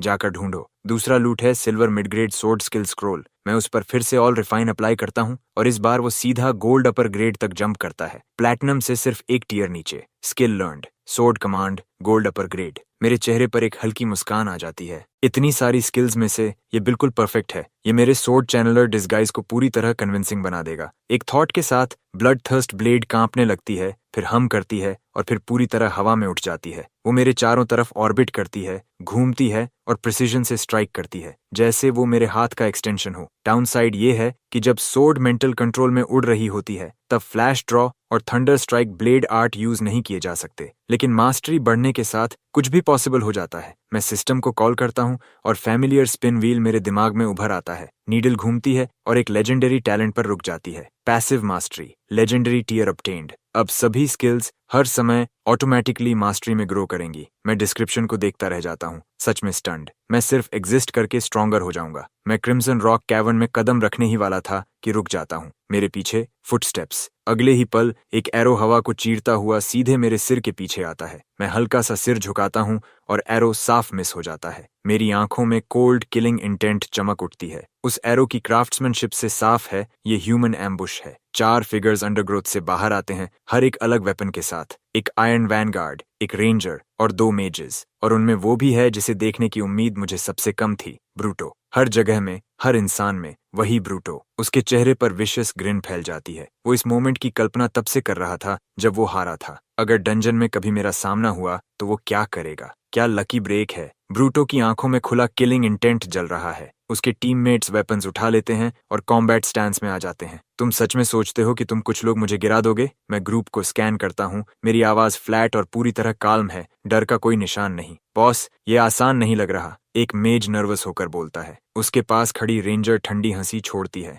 फ्लोरा, टेंशन मत लो, ये बस दिखावा कर रहा है। क्रेस्ट, साफ सुन लो, ब्रूटो पहले ही लेवल 7 पर है, हम बाकी लेवल 5 पर हैं और हर एक के पास 2 स्किल्स हैं। तुम जैसे सोर्ड सॉवरेन क्या कर लोगे? मैं बस मुस्कुरा देता हूँ, खुद ही देख लो। रेंजर सबसे पहले मूव करता है, बो ड्रॉ करता है। डार्क रेड लाइट से लिपटा एरो मेरी तरफ आता है। मैं उसे आते हुए देखता हूँ और हिलता तक नहीं। ये ट्रैकिंग एरो है, चाहे जितना डॉज करो ये पीछा करेगा। इसलिए मैं सोर्ड स्विंग करता हूँ और उसे हवा में ही 2 टुकड़ों में काट देता हूँ। मैं कदम जमाता हूँ और आगे बढ़ता हूँ। लाइटनिंग मेरी ब्लेड पर क्रैकल करती है। स्ट्राइक इतनी तेज है कि दिखती भी नहीं। कोई रिएक्ट करे उससे पहले ही मैं रेंजर के सामने हूँ। एक थ्रस्ट उसकी थ्रोट में और खत्म। बाकी तीनों शॉक्ड रह जाते हैं। उन्होंने कभी नहीं सोचा था कि मैं इतना तेज मूव करूंगा या बिना हेजिटेशन के इतना रूथलेस स्ट्राइक करूंगा। सर्वाइवर्स के बीच एंगर भड़क उठता है। मेल मेज आखिर अपना स्किल यूज करता है। बास्केटबॉल जितना बड़ा फायरबॉल हवा में बनता है और मेरी तरफ फेंका जाता है। मुझे सिर्फ बोर्डम महसूस होता है। ये लोग बहुत वीक हैं, इनके साथ फाइट करना टाइम वेस्ट है। मेरा एक्सप्रेशन ठंडा हो जाता है। मैं ड्रॉ और फ्लैश एक्टिवेट करता हूँ। अगले ही पल मैं एक ब्लर बन जाता हूँ। फायरबॉल मेरे पास आने से पहले ही स्मोक में बदल जाता है। बिना रुके मैं ब्लू लाइट की स्लैश की तरह हवा में स्ट्रीक करता हूँ और मेज के शरीर के आर पार निकल जाता हूँ। एक स्ट्राइक, खत्म। फ्लोरा और ब्रूटो स्टंड खड़े हैं। एक स्किल, एक किल फुल हेल्थ के साथ। इस लेवल की पावर के पीछे के स्टैट्स डरावने हैं। शुरू से लेकर अब तक मैंने सिर्फ 2 बार स्वॉर्ड स्विंग की है, हर स्ट्राइक पर एक किल। उस तरह की स्ट्रेंथ बिल्कुल absurd है। क्या मेरा लेवल सच में ब्रूट से भी हायर हो सकता है? दोनों में से कोई भी इस बात पर यकीन नहीं कर पाता। फ्लोरा, डर मत, ये सिर्फ अच्छा गियर है, ब्रूटो गरजता है। उसे पता है कि अब ये फाइट टू द डेथ है, इसीलिए वो किसी भी हालत में आगे बढ़ता है। फ्लोरा सिर हिलाती है, अपना स्टाफ उठाती है और एनर्जी चैनल करना शुरू करती है। एक वाटर स्पीयर धीरे धीरे बनता है और हवा में हवर करने लगता है। ब्रूट का मैसिव शरीर आगे लपकता है, धूल का गुबार उड़ाते हुए। उसका एंशिएंट शील्ड उसके चारों तरफ बैरियर बना लेता है और उसी मोशन में उसका राइट हैंड एक भारी क्लीवर सीधा मेरी तरफ गिराता है। मैं उस चमकती ब्लेड को बिना झिझक देखता हूँ। बस एक सिंपल लीन और स्ट्राइक मिस हो जाता है। मैं घूमता हूँ और लाइटनिंग फास्ट मोशन में थ्रस्ट करता हूँ। ब्रूट के सिर में डर की सिहरन दौड़ जाती है। वो जल्दी से अपना शील्ड उठाता है। वो हिट ले लेता है, लेकिन फोर्स उसे पीछे उड़ा देती है। ब्रूटो अंदर तक हिल जाता है। एक बेसिक अटैक, बस एक नॉर्मल स्विंग, और उसका ज्यादातर एचपी उड़ गया। वो एक टैंक वॉरियर है, अपनी मैसिव हेल्थ पूल के लिए फेमस। हिट सिर्फ शील्ड पर लगा था, फिर भी इतना पावरफुल कैसे? वो दिमाग लगाता है और सिर्फ मेरे वेपन को ब्लेम कर पाता है। ब्रूटो दांत भींचता है और अपनी चेस्ट पर लटका नेकलेस क्रश करता है। एक अजीब फोर्स निकलती है और मेरी ब्लेड को जकड़ लेती है। ब्लड थर्स्ट ब्लेड मेरे हाथ से छूटकर हवा में लटक जाती है, मेरी रीच से बाहर। ब्रूट स्मर्क करता है, जैसे अब फाइनली अपर हैंड मिल गया हो। क्रेस्ट, तुमने मुझे सच में मजबूर कर दिया। ये नेकलेस वन टाइम आइटम था, मेरे जैसे इंसान के लिए भी कॉस्टली था, लेकिन काम करता है, बस वही काफी है। अब तुम खत्म हो। मौका देखते ही फ्लोरा अटैक करती है। वाटर स्पीयर हवा से लॉन्च होकर मेरी तरफ आता है। ब्रूट की आंखों में जीत की चमक आ जाती है, जैसे मैं पहले ही मर चुका हूं। लेकिन अगले ही पल हवा में लटकी ब्लेड कांपती है, जैसे किसी इनविजिबल हाथ ने उसकी हिल्ट पकड़ ली हो। फिर वो एंगल में स्लैश करती है और वाटर स्पीयर को तोड़ देती है। मैंने एक मसल भी नहीं हिलाया। ब्लड थर्स्ट ब्लेड घूमती है और वापस मेरे पास आकर हवा में शांत हवर करने लगती है। ब्रूटो का चेहरा पत्थर जैसा सफेद पड़ जाता है, उसकी आवाज कांपती है। ये लेट गेम स्किल है, क्रेस्ट के पास अभी कैसे? मेरा एक्सप्रेशन बर्फ जैसा ठंडा है। मैं दूर से ब्रूटो की तरफ इशारा करता हूँ। ब्लड थर्स्ट ब्लेड एक काले साए की तरह उसकी तरफ शूट करती है। ब्रूटो डेस्परेट होकर रेजिस्ट करता है, 2 ब्लॉक्स मैनेज करता है, लेकिन ब्लेड आखिर उसकी थ्रोट तक पहुंच जाती है। मरते वक्त भी उसकी आंखों में शौक जमी रहती है। आखिरी बची फ्लोरा का चेहरा पूरी तरह सफेद हो जाता है और वो जमीन पर गिरकर कांपने लगती है। मैं गलत थी, प्लीज मुझे मत मारो, मैं कुछ भी करूंगी। लेकिन मैं उसे देखता हूँ और बस सिर हिला देता हूँ। कुछ गलतियां वापस नहीं ली जा सकती। मैं अपनी ब्लेड उठाता हूँ और उसे खत्म कर देता हूँ। 4 मैन स्क्वाड को हराने पर प्लस 288 एक्सपी, लेवल 12। मैं स्कारलेट रॉक कैवर्न की गहराई की तरफ मुड़ता हूँ। अब अंदर जाने का वक्त है। अंदर पूरा अंधेरा है, बैट्स के झुंड शैडोज में उड़ते हैं, माहौल बेहद अनसेटलिंग है। मैं गॉब्लिन किंग्स ट्रेजर मैप निकालता हूँ और उसे ध्यान से देखता हूँ। प्लान साफ है, पहले लूट फिर हिडन बॉस। मैं मैप के कोऑर्डिनेट्स फॉलो करता हूँ। म्यूटेंट फ्रॉग्स और कभी कभी डार्क फेदर और क्लॉ मुझ पर अटैक करते हैं, लेकिन मैं उन्हें आसानी से खत्म कर देता हूँ। इसी बीच मैं लेवल 13 तक पहुंच जाता हूँ। अचानक टनल खुलता है, बदबू इतनी तेज है कि जैसे स्वॉम्प गैस बन जाए। Goblin layer. मुझे समझ आ जाता है कि मैं किसी बेहद गंदी जगह में आ गया हूँ। अंदर कदम रखते ही सामने का दृश्य मुझे झकझोर देता है। इंसानी शरीर के कटे हुए हिस्से हर जगह बिखरे पड़े हैं। प्लेयर स्क्वाड्स यहाँ बुरी तरह मारे गए हैं। अंदर गहराई में एक फीमेल प्लेयर बंधी हुई है, उसके शरीर पर घाव हैं। मेरे कदमों की आवाज सुनकर वो मुश्किल से आंखें खोलती है, फिर अचानक उसकी नजर फैल जाती है। Sir, crest. मैं हल्का सा भौहें चढ़ाता हूँ और आई ऑफ इनसाइट एक्टिवेट करके उसका प्रोफाइल चेक करता हूँ। वो क्लॉडिया है, ओरुम कंसोर्टियम की सेकंड डॉटर। मुझे उम्मीद नहीं थी कि वो यहाँ मिलेगी। Crest, please help me. Claudia मुझे ऐसे देखती है जैसे मैं उसकी आखिरी उम्मीद हूँ। उसकी आंखों में आंसू भर आते हैं। उसकी स्क्वाड ने फाइट की थी, लेकिन उसके हर टीममेट को गॉब्लिन्स ने मार दिया। वो अकेली बची है। मैं एक पल रुककर सोचता हूँ, वो सोल ड्रेन हीलर है, हीलर क्लास का एक रेयर वेरिएंट। वो गिरे हुए मॉन्स्टर्स की सोल्स को अब्सॉर्ब करके अपनी एनर्जी रिस्टोर कर सकती है, फिर उसी सोल एनर्जी से अपने एलाइज के वुंड्स हील करती है। हिडन बॉस के खिलाफ फाइट ब्रूटल होने वाली है। मेरे साथ एक स्ट्रॉन्ग सपोर्ट हो तो फर्क पड़ सकता है। मैं तुम्हें यहाँ से निकाल सकता हूँ, मैं कहता हूँ, लेकिन एक कंडीशन है। मेरी स्क्वाड ज्वाइन करो और मेरे ऑर्डर्स फॉलो करो। कोई सवाल नहीं। क्लॉडिया एक पल भी नहीं सोचती। उसका सिर तेजी से हिलता है, जैसे वो अपनी जान बचाने के लिए नॉड कर रही हो। क्लॉडिया स्क्वाड ज्वाइन कर लेती है। मैं लीडर सेट हो जाता हूँ। मैं ब्लेड उठाकर उसके बंधे रोप्स को काट देता हूँ। वो कुछ देर स्ट्रगल करती है, फिर किसी तरह खड़ी हो पाती है। उसके शरीर पर रेड रोप मार्क्स हैं, चेहरा पीला है, आंखें लाल हैं। वो मुझे ऐसे देखती है जैसे मैंने उसकी दुनिया बचा ली हो। जो कुछ उसके साथ हुआ है वो भयानक है। गॉब्लिन्स ने कैप्चर किया, फिर आखिरी मोमेंट पर रेस्क्यू हुई। कोई भी इस हालत में टूट सकता है। क्रेस्ट, चलो यहाँ से निकलते हैं, क्लॉडिया घबरा कर कहती है। उसकी आंखें चारों तरफ घूम रही हैं। यहाँ एक गॉब्लिन चीफ है, उसी ने मेरी टीम को मारा। वो बाहर की आवाज सुनकर गया है, लेकिन कभी भी वापस आ सकता है। मैं उसे बीच में रोकता हूँ। चिंता मत करो, मैं उसे पहले ही मार चुका हूँ। वो मुझे घूरती रह जाती है। ये कैसे पॉसिबल है? तुम अकेले हो, कोई स्क्वाड नहीं, और तुम सोर्ड सॉवरेन हो, सबसे वीक अर्ली गेम क्लास। उसे यकीन ही नहीं होता। उसे लगता है मैं बोस्ट कर रहा हूँ। उसने खुद देखा है कि गॉब्लिन चीफ कितना टेरिफाइंग था, कैसे वो प्लेयर्स को एक एक करके काट रहा था। मैं गॉब्लिन किंग्स ट्रेजर मैप उसके सामने दिखाता हूँ। प्रूफ। वो मैप को देखती है, कुछ पल के लिए फ्रीज हो जाती है, फिर शॉक उसे पूरी तरह पकड़ लेता है। ठीक है, अब मुझे यकीन है, ये पागलपन है। गॉब्लिन चीफ लेवल 10 एलीट था। फिर उसे कुछ याद आता है। रुको, क्या तुम वही सोर्ड सॉवरेन हो जिसने फर्स्ट किल लिया? मैं बस सिर हिलाता हूँ। वो गहरी सांस लेती है। यहाँ अभी भी बहुत डेंजर है। गॉब्लिन्स के अलावा भी बहुत मॉन्स्टर क्लस्टर्स हैं। हमें निकलना चाहिए, मैं ठंडे स्वर में कहता हूँ। चुप रहो। डील ये था कि तुम मेरी स्क्वाड ज्वाइन करोगी और मेरे ऑर्डर्स फॉलो करोगी। मैं अंदर जा रहा हूँ और तुम मेरे साथ आ रही हो। अगर फिर से जाने की बात की तो मैं तुम्हें खुद बांध दूंगा। वो चुप हो जाती है, सिर हिलाती है,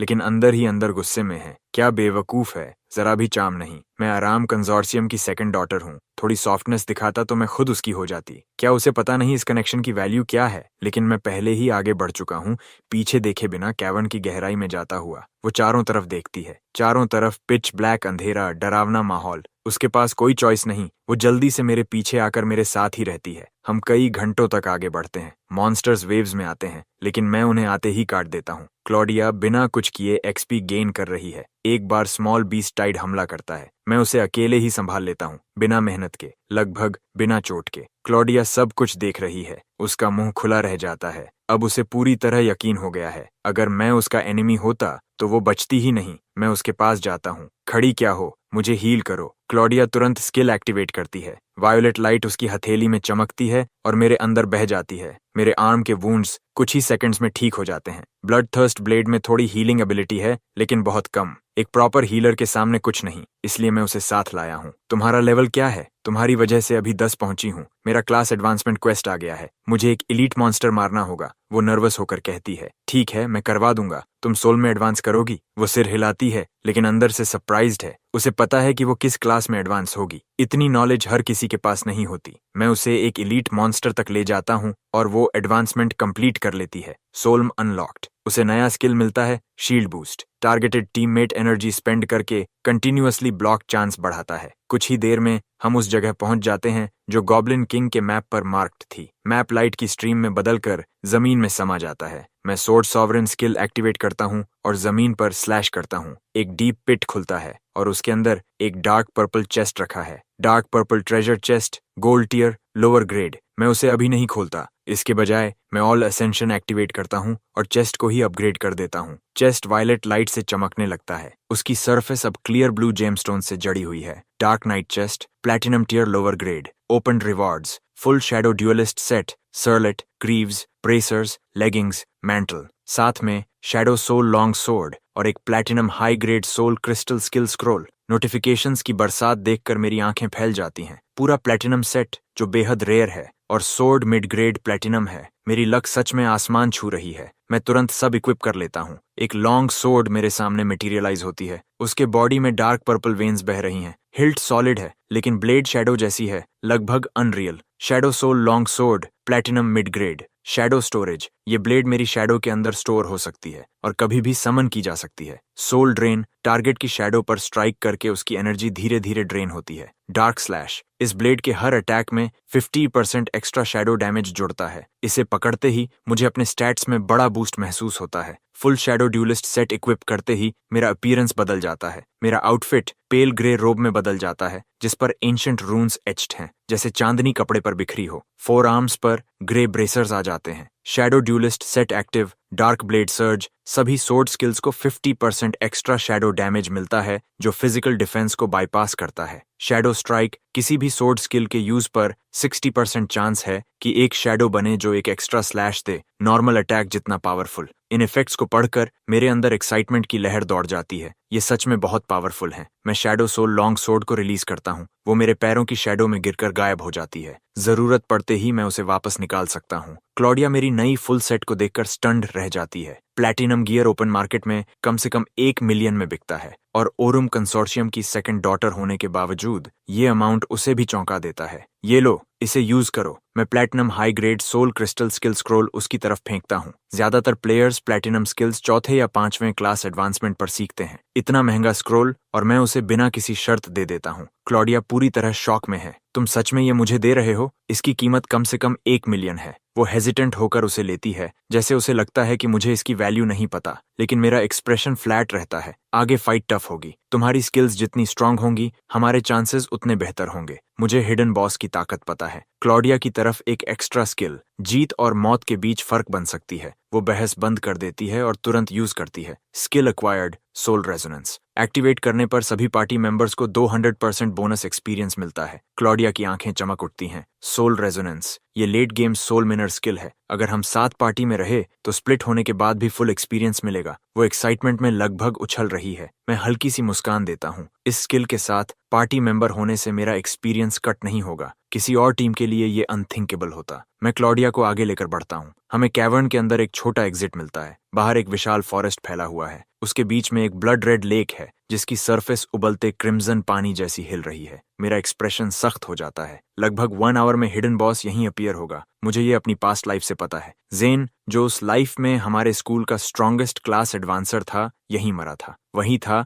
जिसने सबसे पहले हिडन बॉस को ढूंढा। मरने से पहले उसने मुझे कॉम चैनल के जरिए लोकेशन भेजी थी, लेकिन उसे बॉस ने नहीं मारा था, उसे लुकास ने मारा, पड़ोसी सिटी का प्रोडिजी। मुझे सब साफ याद है और तब से मैं उस रूथलेस कोल्ड ब्लडेड प्लेयर पर नजर रखे हुए हूँ। इसी इंस्टेंस के किसी और हिस्से में एक यंग मैन अपनी नैरो ब्लेडेड सोर्ड पकड़ता है। उसकी पूरी प्रेजेंस डेंजर से भरी है। कुछ ही सेकंड्स में वो 2 प्लेयर्स को काट गिराता है। वो बॉडीज को देखता है और मुस्कुराता है, एक्साइटमेंट से भरा हुआ। ये लुकास है, इस साल वंग सिटी का टॉप प्लेयर। इंस्टेंस में एंटर करने के बाद से ही वो कार्नेज का निशान छोड़ता जा रहा है, क्योंकि उसे पता चल गया कि हाई लेवल प्लेयर्स को मारने से मॉन्स्टर्स ग्राइंड करने से ज्यादा एक्सपी मिलता है। टॉप रैंक के पीछे भागते हुए उसने सबसे एफिशिएंट मेथड चुना। जहां भी जाता है कोई सर्वाइवर नहीं छोड़ता। उसकी लेवलिंग स्पीड डरावनी है। अभी ही लेवल 13 पर है। उसके सामने एक गर्ल इन व्हाइट खड़ी है, ओवरसाइज्ड साइथ पकड़े हुए, मुश्किल से खुद को संभाल रही है, भारी सांसें लेती हुई। ये राइली है। लूकस धीरे धीरे उसकी तरफ बढ़ता है, चेहरा बिल्कुल ब्लैंक। तुम फर्स्ट हाई की राइली हो, है ना? राइली का एक्सप्रेशन ठंडा हो जाता है। तुम्हें मेरा नाम कैसे पता? नॉविस इंस्टेंस शुरू होने से पहले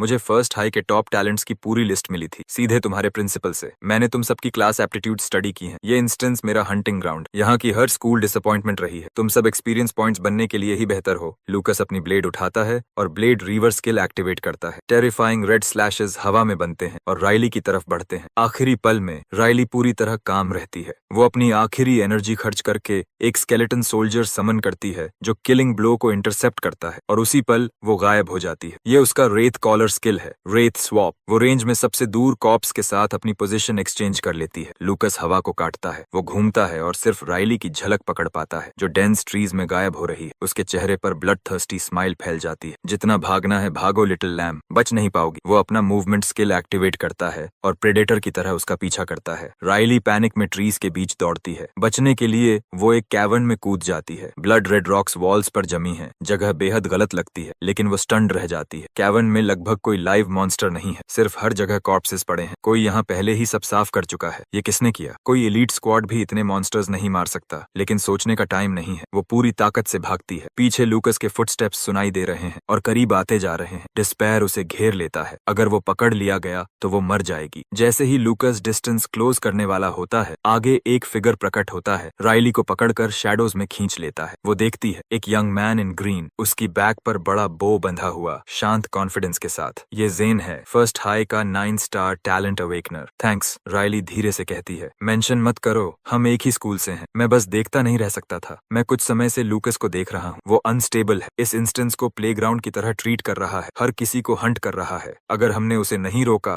तो फर्स्ट हाई को और नुकसान होगा। राइली सोचती है, जेन सही है। एक शैडो रेंजर होने के नाते मिली में ब्लेड रीवर से भिड़ना सुसाइड होगा। सही मौका मिलने का इंतजार करना ही एकमात्र तरीका है। तुम्हारा लेवल 10। जेन, मैं क्लास एडवांसमेंट पर काम कर रहा हूँ। मुझे एक एलीट टियर बीस्ट मारना है। राइली शॉक्ड है। इतनी तेज लेवलिंग, शायद ये लूकस को हरा सकता है। मैं तुम्हें पूरा सपोर्ट दूंगी। हमारे क्लासमेट्स का बदला लेने में मदद करो। राइली की आंखों में स्टेडी रिजॉल्व है। मेरे पीछे आओ, ये फाइट करने की सही जगह नहीं है। जेन तुरंत आगे बढ़ता है। राइली उसके पीछे। दौड़ते हुए जेन मुझे मैसेज भेजता है, हे क्रेस्ट, मैं जेन, क्लास 4 से। लूकस ब्लेड रीवर हमारे स्टूडेंट्स को हंट कर रहा है, उससे दूर रहना। वो अभी क्रिम्सन लेक जोन में है। Message send. जेन और राइली तेजी से आगे बढ़ते हैं, लेकिन ज्यादा दूर नहीं जा पाते कि क्रिम्सन लेक के किनारे उनके सामने ब्लेड एनर्जी का एक स्ट्रीक रास्ता काट देता है। वो मुड़ते हैं। लूकस उनकी तरफ आ रहा है, एक्सप्रेशनलेस। क्या सच में लगा कि मुझसे बच जाओगे? एक बार मेरी ब्लेड तुम्हें छू जाए तो मैं ब्लेड एनर्जी से तुम्हारी लोकेशन ट्रैक कर सकता हूँ। उसकी नजर राइली पर टिक जाती। अब भागना पॉसिबल नहीं। जेन का एक्सप्रेशन सख्त हो जाता है। वो अपना बो उठाता है। जेन का बो देखकर लूकस की आंखों में चमक आ जाती। शैडो रेंजर, तो तुम ही हो जेन, फर्स्ट हाई का 9 स्टार टैलेंट। वो अपने होंठ चाटता है। उसकी आंखों में हंगर चमक रही है। तुम जैसे टैलेंट को अब तक लेवल 10 पर होना चाहिए। तुम्हें मारकर मैं लेवल 14 इंच किलो पहुंच जाऊंगा। वो चार्ज करता है। जेन का किलिंग इंटेंट उभरता है। वो एक के बाद एक एरो छोड़ता है, हर एक ठंडी तेज रोशनी से चमकता हुआ। लेकिन जैसे ही एरोज करीब आते हैं, लूकस जरा भी नहीं हिलता। वो अपनी ब्लेड घुमाता है और हर एरो को हवा में ही 2 हिस्सों में काट देता है। राइली भी अटैक करती है। अपनी एनर्जी खर्च करके 3 स्केलेटन आर्चर्स समन करती है, जो अपने मेकशिफ्ट बोज के साथ आगे बढ़ते हैं। लूकस बिल्कुल भी प्रभावित नहीं होता। वो एक सैवेज क्लीविंग स्किल एक्टिवेट करता है। एक पल में कई ब्लेड फैंटम्स बनते हैं। 5 ओवरलैपिंग स्लैशेस हवा को चीरते हैं। तीनों स्केलेटन सोल्जर्स तुरंत खत्म हो जाते हैं। ये देखकर जेन तुरंत अपना स्ट्रॉन्गेस्ट स्किल यूज करता है। Skill seal strike, bronze high grade. जिस टारगेट को ये हिट करता है, उसके नॉर्मल स्किल्स कुछ समय के लिए लॉक हो जाते हैं। मर्क्यूरी जैसी एरो सीधी लूकस के थ्रोट की तरफ जाती है, लेकिन लूकस डॉज नहीं करता। बुरा नहीं, लेकिन ये हिट नहीं होगा। वो ठंडी हंसी हंसता है, अपनी ब्लेड सीधी खड़ी करता है और उसे लाइट की स्ट्रीक की तरह लॉन्च करता है। एरो को बीच से काट देता है। जेन स्टन्ड रह जाता है। उसका स्ट्रॉन्गेस्ट स्किल इतनी आसानी से टूट गया। क्या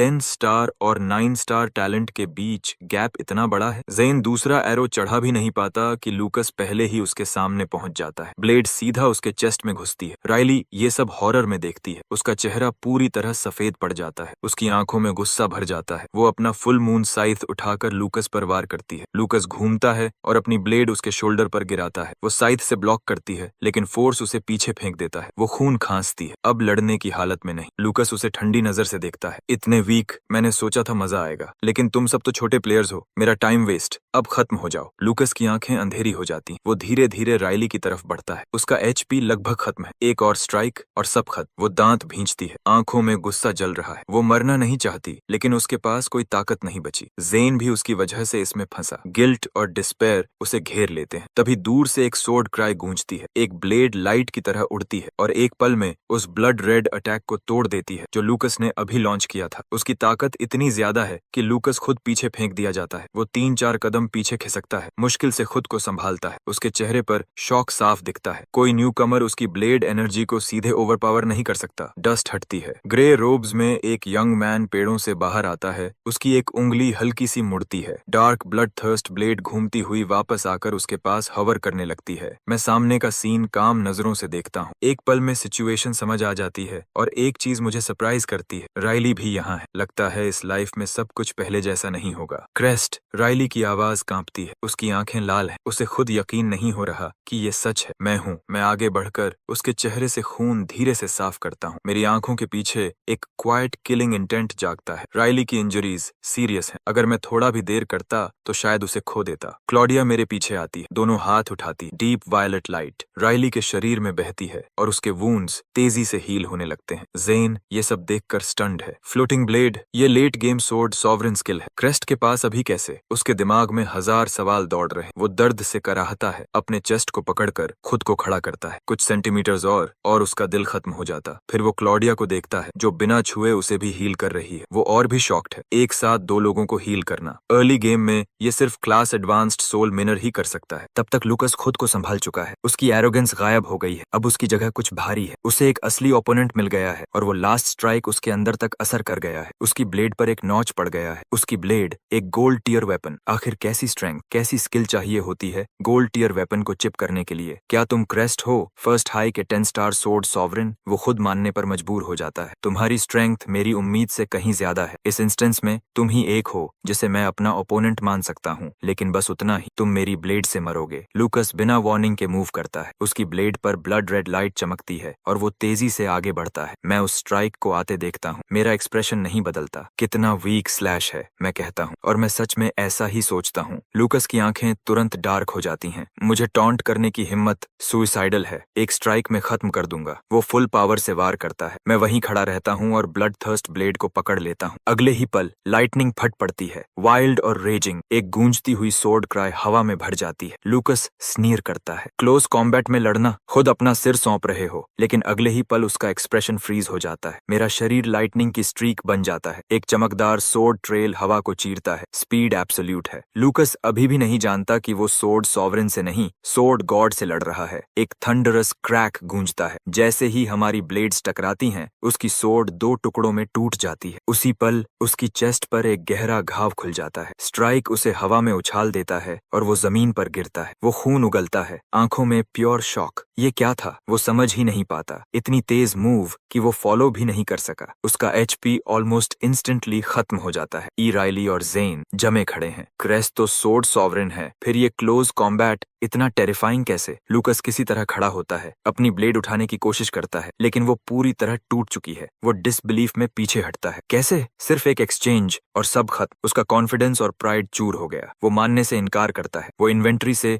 रेड हीलिंग पोशन निकालता है। उसके वूंड्स धीरे धीरे भरने लगते हैं। उस मूव ने तुम्हें ड्रेन कर दिया होगा। तुम इसे फिर नहीं कर सकते। तुम मुझे डराकर पीछे हटाना चाहते थे। मैं हार नहीं सकता। वो फिर चार्ज करता है। टूटी ब्लेड के साथ अपना स्ट्रॉन्गेस्ट स्किल एक्टिवेट करता है। Blood frenzy slash. Blade blood red light की बारिश बन जाती है। लगातार वार करती हूँ। मेरा एक्सप्रेशन नहीं बदलता। Draw and flash. मैं ब्लर बन जाता हूँ और उसकी ब्लेड के बचे हुए हिस्से को भी तोड़ देता हूँ। ये स्ट्राइक पहले से भी ज्यादा पावरफुल है। लूकस की आंखों में तूफान उठता है। और भी स्ट्रॉन्ग, ये कैसे पॉसिबल है? अगले ही पल मेरी ब्लेड उसकी थ्रोट पर होती है। वो डेस्परेट होकर सोर्ड हिल्ट से ब्लॉक करता है, लेकिन वो भी तुरंत टूट जाता है। वो किसी तरह स्ट्राइक रोकता है, लेकिन मेरा सेट बोनस एक्टिवेट होता है। मेरे जैसा एक शैडो उसके पीछे प्रकट होता है, जैसे स्याही हवा में फैल रही हो। वो डार्क ब्लेड पकड़ता है और नीचे स्लैश करता है। ये स्ट्राइक फिजिकल नहीं है, प्योर शैडो डैमेज है। लूकस के घुटने जमीन पर गिर जाते हैं। उसके पास कुछ नहीं बचा। नहीं, ये नहीं हो सकता। मैं नहीं हार सकता। उसकी आवाज कांपती है। उसकी आंखों की रोशनी बुझने लगती है। वो मान ही नहीं पाता। मैं उसे नीचे देखता हूँ। एक्सप्रेशन ठंडा। वू यांग सिटी का top talent, 10 star blade river, बस इतना ही। मैं उसे खत्म करने के लिए ब्लेड उठाता हूँ, लेकिन उसी पल ब्लू लाइट चमकती है और वो गायब हो जाता है। मैं खाली जमीन को देखता हूँ। Life saving trinket. Wang city ने सच में उसे बचाने के लिए भारी इन्वेस्टमेंट किया है, लेकिन अगली बार 10 ऐसे ट्रिंकेट्स भी उसे नहीं बचा पाएंगे। अगर मेरी ब्लेड और तेज हो गई तो लाइफ सेविंग आइटम एक्टिवेट होने का मौका भी नहीं मिलेगा। मुझे यकीन है कि अगली बार तक मैं उस लेवल तक पहुंच जाऊंगा। मैं राइली और बाकी की तरफ मुड़ता हूँ। तुम सब ठीक हो? राइली की आंखों में आंसू आ जाते हैं और वो दौड़कर मुझे हग कर लेती है। क्लॉडिया ये देखकर होंठ दबा लेती है। कोई मुझसे पहले ही जीत गया। अब समझ आया ये मेरे साथ इतना कोल्ड क्यों था। लेकिन वो हार नहीं मानती। जहाँ चाह होती है वहाँ हमेशा किसी का आदमी चुराने का भी रास्ता निकल ही आता है। क्रेस्ट, तुम अभी इतने स्ट्रांग कैसे हो गए? राइली का शौक अभी तक खत्म नहीं हुआ। मैं बस कंधे उचकाता हूँ। वो बस वीक था। सब कुछ पल के लिए खामोश हो जाते। अगर लूकस वीक है तो इस दुनिया में टैलेंटेड कहलाने के लायक आखिर कौन है? तभी क्रिम्सन लेक के बीचों बीच एक वर्लपूल खुलता है। खून जैसे लाल आर्मर में ढका एक मैसिव नाइट बाहर कूदता है। Warning, hidden boss has appeared. Notification देखते ही सबके चेहरे का रंग उड़ जाता है। क्रेस्ट, हमें पीछे हटना चाहिए। हिडन बॉस मजाक नहीं है, जेन घबराहट में कहता है। नहीं, तुम दोनों जाओ। क्लॉडिया और मैं इसे हैंडल करेंगे। राइली मेरी आंखों में देखती है और बिना झिझक के बोलती है, तब मैं भी तुम्हारे साथ लड़ूंगी। जेन कुछ पल चुप रहता है, फिर एक हेल्पलेस साई छोड़ता है। अगर तुम सब रुक रहे हो तो अभी भागना काफी कावर्डली होगा। लगता है मैं भी रुक रहा हूँ। राइली और जेन पार्टी ज्वाइन करने की रिक्वेस्ट भेजते हैं। एक्सेप्टेड। मैं मना नहीं करता। ये प्लान नहीं था, लेकिन 2 एक्स्ट्रा फाइटर्स सच में हमारे चांसेस बढ़ाते हैं। क्रिम्सन आर्मर डेथ नाइट पानी के ऊपर चलते हुए हमारी तरफ बढ़ता है। उसकी दोनों आंखों में किलिंग इंटेंट चमक रही, हाथ में एक मैसिव ग्रेट सोर्ड। मैं बॉस का डेटा स्कैन करता हूँ। उसके स्टैट्स देखकर मेरे अंदर सिहरन दौड़ जाती है। ये मेरी उम्मीद से कहीं ज्यादा है। ये किसी F tier novice instance boss के लेवल से बाहर है। ये तो एक E टियर बॉस के बराबर है। कोई भी नॉर्मल न्यूकमर अगर इससे टकराए तो सीधा मौत तय है, लेकिन अब पीछे हटने का कोई रास्ता नहीं। मैं अपनी उंगलियां जोड़कर फोकस करता हूँ। ब्लड थर्स्ट ब्लेड मेरे पीछे से उठती है। क्रिम्सन आर्मर डेथ नाइट की तरफ पॉइंट करके रॉकेट की तरह आगे बढ़ती है। क्रिम्सन आर्मर डेथ नाइट गुस्से में दहाड़ता है और अपनी ब्लेड पूरी ताकत से मारता है। ब्लड थर्स्ट ब्लेड पीछे धकेली जाती है और जमीन में धंस जाती है, लेकिन अगले ही पल वो कांपती है, खुद को निकालती है और फिर से अटैक करती। मेरे मेंटल कंट्रोल में ब्लड थर्स्ट ब्लेड रिलेंटलेस है। चाहे कितनी बार भी उसे पीछे धकेला जाए, वो बार बार वापस आकर नाइट को परेशान करती रहती है। उसी समय मैं अपना हाथ उठाता हूँ। Jet black shadow soul long sword मेरी शैडो से निकलकर मेरी पकड़ में आ जाती है। जेन पीछे हटकर अपना बो निकालता है। उसकी नजरें हॉक की तरह नाइट पर टिकी हैं और वो स्किल सील एरो छोड़ता है, लेकिन उसका कोई असर नहीं होता। एरो बॉस की डिफेंस को छू भी नहीं पाता और इम्पैक्ट पर ही टूट जाता है। राइली मेरे पास दौड़ती है, स्पेल चांट करती है। एक डार्क मैजिक सर्कल से 2 अनडेड स्केलेटन सोल्जर्स प्रकट होते हैं। वो बिना डर के बॉस पर टूट पड़ते हैं, लेकिन वो बहुत फ्रैजाइल है। ग्रेट सोर्ड का एक स्विंग और वो टुकड़ों में बदल जाते हैं। क्लॉडिया का चेहरा टेंस हो जाता है। वो जल्दी से पीछे हटती है और एक पेड़ के पास जाकर दोनों हाथ उठाकर हम तीनों पर शील्ड बूस्ट एक्टिवेट करते। मैं शांत होकर सब देखता हूँ। मेरे टीममेट्स इस फाइट को खुद से नहीं जीत सकते, लेकिन वो अपनी पूरी ताकत लगा रहे हैं और इतना काफी है बॉस को थोड़ा थोड़ा स्लो करने के लिए। असली डैमेज मुझे देना होगा। मैं शैडो सोल लॉन्ग सोर्ड को कसकर पकड़ता हूँ। मेरी आंखों में ठंडी चमक उभरती है और एक अजीब फ्लूइड फुटवर्क के साथ आगे बढ़ता हूँ। मेरा फाइटिंग स्टाइल किसी सोर्ड्समैन जैसा नहीं, बल्कि एक रूथलेस साइलेंट किलर जैसा है। Unpredictable strikes, almost weightless movements, ये मैंने अपनी पास्ट लाइफ में बनाया था। Countless life and death moments से फोर्ज्ड।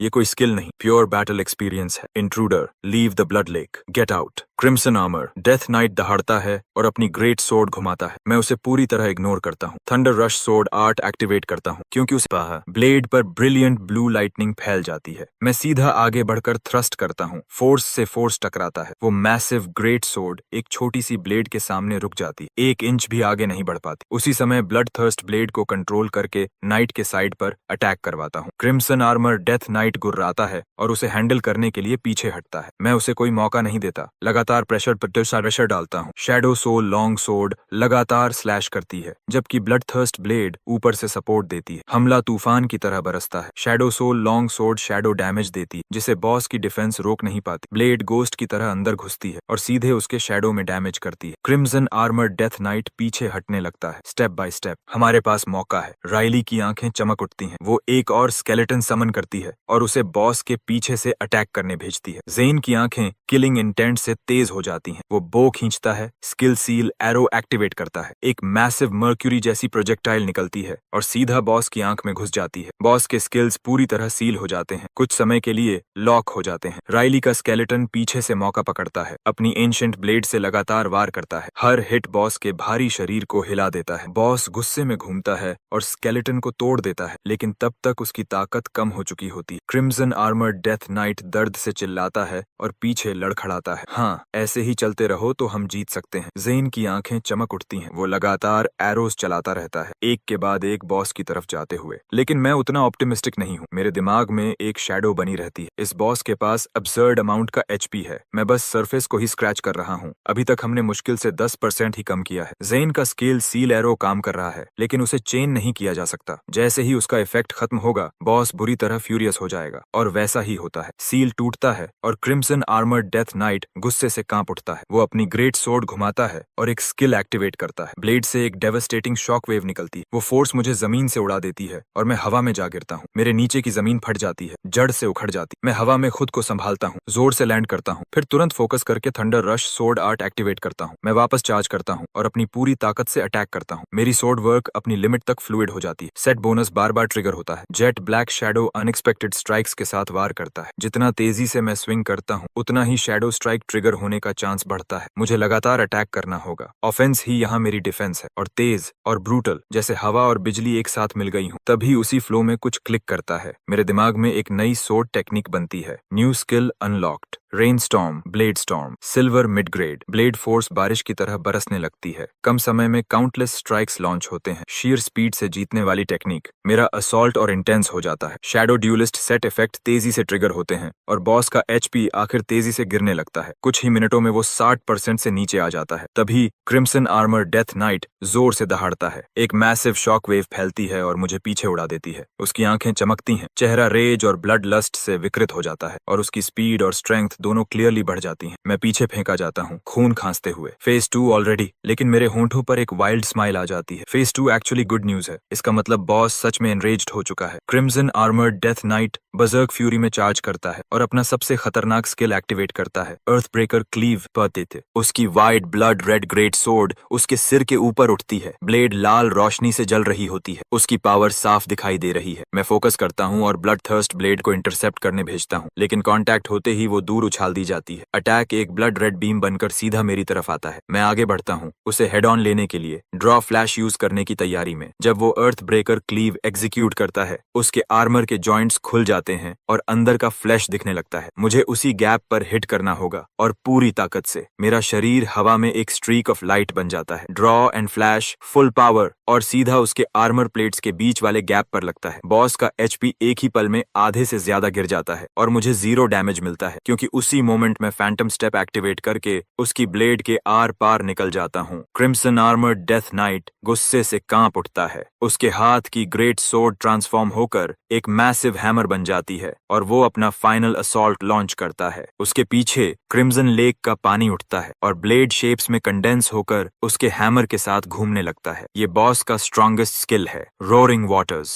दर्जनों ब्लड वाटर ब्लेड्स एक साथ कन्वर्ज होकर लॉन्च होते हैं। मेरा चेहरा सख्त हो जाता है। मैं rain storm blade storm activate करता हूँ। ये मेरा सबसे फास्ट अटैक स्किल है। Shadow soul long sword dark slashes की एक फ्लरी बन जाती है, जबकि ब्लड थर्स्ट ब्लेड मेरे पास हॉवर करती है इनकमिंग ब्लेड्स को इंटरसेप्ट करने के लिए, लेकिन उनकी संख्या बहुत ज्यादा है। मुझ पर प्रेशर बढ़ने लगता है। Damn it! मैं दांत भींचकर ग्राउल करता हूँ, फैंटम स्टेप फिर से एक्टिवेट करने के लिए तैयार, ताकि जबरदस्ती रास्ता बना सकूं। लेकिन उसका एनर्जी कॉस्ट बहुत ब्रूटल होगा। किसी भी एक फाइट में मैं फैंटम स्टेप सिर्फ 2 बार यूज कर सकता हूँ। अगर अभी यूज कर लिया तो मेरी एनर्जी पूरी तरह खत्म हो जाएगी और बाकी फाइट बहुत पेनफुल हो जाएगी। तभी एरोज की एक वॉली हवा को चीरती हुई आती है। ज़ेन के शॉट्स पावरफुल और प्रिसाइज काफी ब्लड वाटर ब्लेड्स को तोड़ देते हैं। मुझ पर दबाव कम हो जाता है। मैं राहत की सांस लेता हूँ। अब मैं अपनी प्रेशियस एनर्जी फाइनल ब्लो के लिए बचा सकता हूँ। मैं rain storm blade storm swing करता हूँ और आगे सर्च करता हूँ। मेरी ब्लेड पर लाइटनिंग क्रैकल कर रही है। हवा में उड़ती ब्लड थर्स्ट ब्लेड मेरे दूसरे हाथ में आ जाती। मेरी आंखों में किलिंग इंटेंट बहने लगता है। अब कोई रोक टोक नहीं। Left hand blood thirst blade पर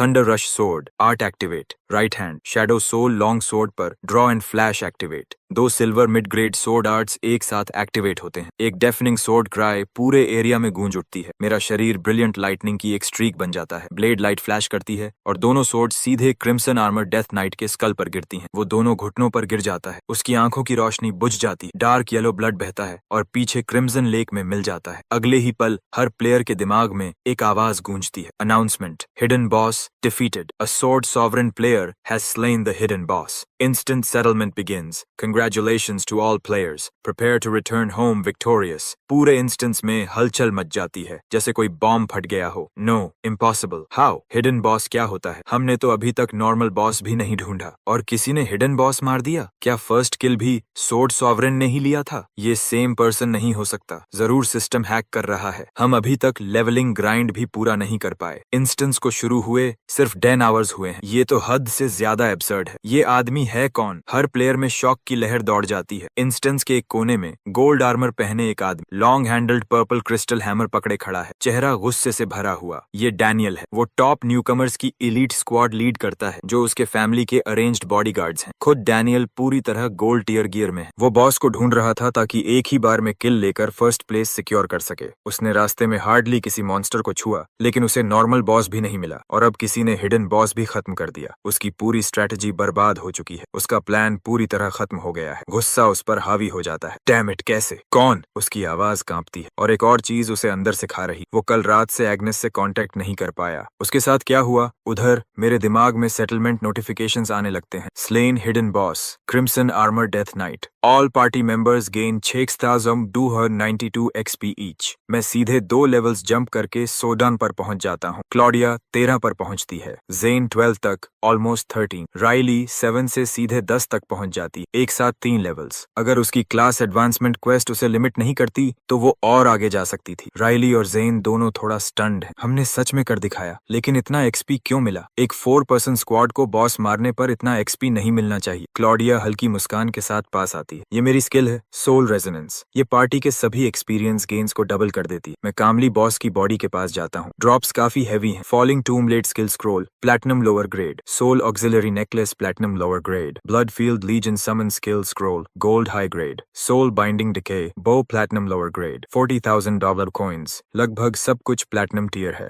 मैं ज्यादा देर नहीं सोचता। 10,001 कॉइन्स हर किसी को तुरंत डिस्ट्रीब्यूट कर देता हूँ। हर किसी ने अपना योगदान दिया। मैं हर चीज पर ऑल असेंशन इस्तेमाल करता हूँ। लगभग सब कुछ अपग्रेड होकर प्लैटिनम मिड ग्रेड बन जाता है और क्रिम्सन डेथ नाइट समन सीधा प्लैटिनम हाई ग्रेड तक पहुंच जाता है। मैं आइटम डेटा को स्कैन करता हूँ। स्टारलेट सोल नेकलेस वाकई एक्सेप्शनल है। ये सोल एनर्जी स्टोरेज की कैप बढ़ाता है और एब्जॉर्प्शन रेट भी बढ़ा देता है। मैं इसे सीधे क्लॉडिया को दे देता हूँ। वो हीलर है जो लगातार सोल एनर्जी खर्च करती रहती है। इससे ज्यादा फायदा किसी और को नहीं हो सकता। अगला क्रिम्सन डेथ नाइट समन राइली को जाता है। सिर्फ उसकी क्लास ही इसे इस्तेमाल कर सकती है और वंस लर्नड वो एक क्रिम्सन आर्मर्ड किंग नाइट को समन कर सकती है। सोल बाइंडिंग डिके बो जेन को जाता है। उसकी आंखें हल्का कांपती हैं। एक इमोशन की झलक जब वो इसे लेता है और संभाल कर रख देता है। धन्यवाद, वो कहता है और वो सच में दिल से कहता है। धन्यवाद क्रेस्ट, आज से तुम मेरे कॉमरेड हो। वो अच्छी तरह जानता है कि ये लड़ाई मैंने कैरी की है। उसने मुश्किल से कोई असली डैमेज दिया और फिर भी मैं उसे ऐसा वेपन दे रहा हूँ। ये उम्मीद से कहीं ज्यादा है। मैं बस सिर हिलाता हूँ और कुछ नहीं कहता। अब मैं अपने ड्रॉप की तरफ मुड़ता हूँ। Falling tomb blade platinum mid grade ऊपर से एक विशाल पत्थर की तलवार समन करता है जो गिरकर मैसिव डैमेज देती है। मैं स्क्रोल को क्रश करता हूँ स्किल सीखने के लिए। फिर अपना हाथ उठाता हूँ और आसमान से एक विशाल जेट ब्लैक स्टोन सोर्ड गिरती है जैसे कोई महान टूम स्टोन। वो जमीन में गहराई तक धंस जाती। उसकी सरफेस पर एंशिएंट कार्विंग्स बनी हुई। उसका वेट ही किसी मॉन्स्टर को चकनाचूर करने के लिए काफी है। अगर हिडन बॉस अभी जिंदा होता तो ये पहले ही वॉर में उसका आर्मर तोड़ देती। मेरा मूड ऊपर उठता है। ये मेरी पहली platinum tier active damage skill है। हर किसी का शरीर फ्लिकर और ब्लर होने लगता है। Instant settlement complete, departure imminent. Crest, अगली इंस्टेंस के लिए मुझे कॉल करना, जेन कहता है सेटल होते हुए। बाव वापस क्रॉस होता है। हे क्रेस्ट, मेरी जान बचाने के लिए धन्यवाद। हम जल्द ही फिर मिलेंगे। क्लॉडिया एक ब्राइट हंसी के साथ हाथ हिलाती है और उसकी फिगर फेड हो जाती है। राइली आगे बढ़ती है, बालों की एक लट हटाती है और मुझे एक शांत मुस्कान देती। फिर वो भी गायब हो जाती है। मैं अपनी ही एक वॉइड स्पेस में खिंच जाता हूँ। एंडलेस लिस्ट्स खुलती चली जाती हैं। स्कोर्स तेजी से कैलकुलेट हो रहे हैं। मेरा टोटल बढ़ता जा रहा है। स्कारलेट रॉक कैवर्न का no damage clear, speed run bonus, instance का first kill, perfect challenge bonus, final rating, S rank, title मिला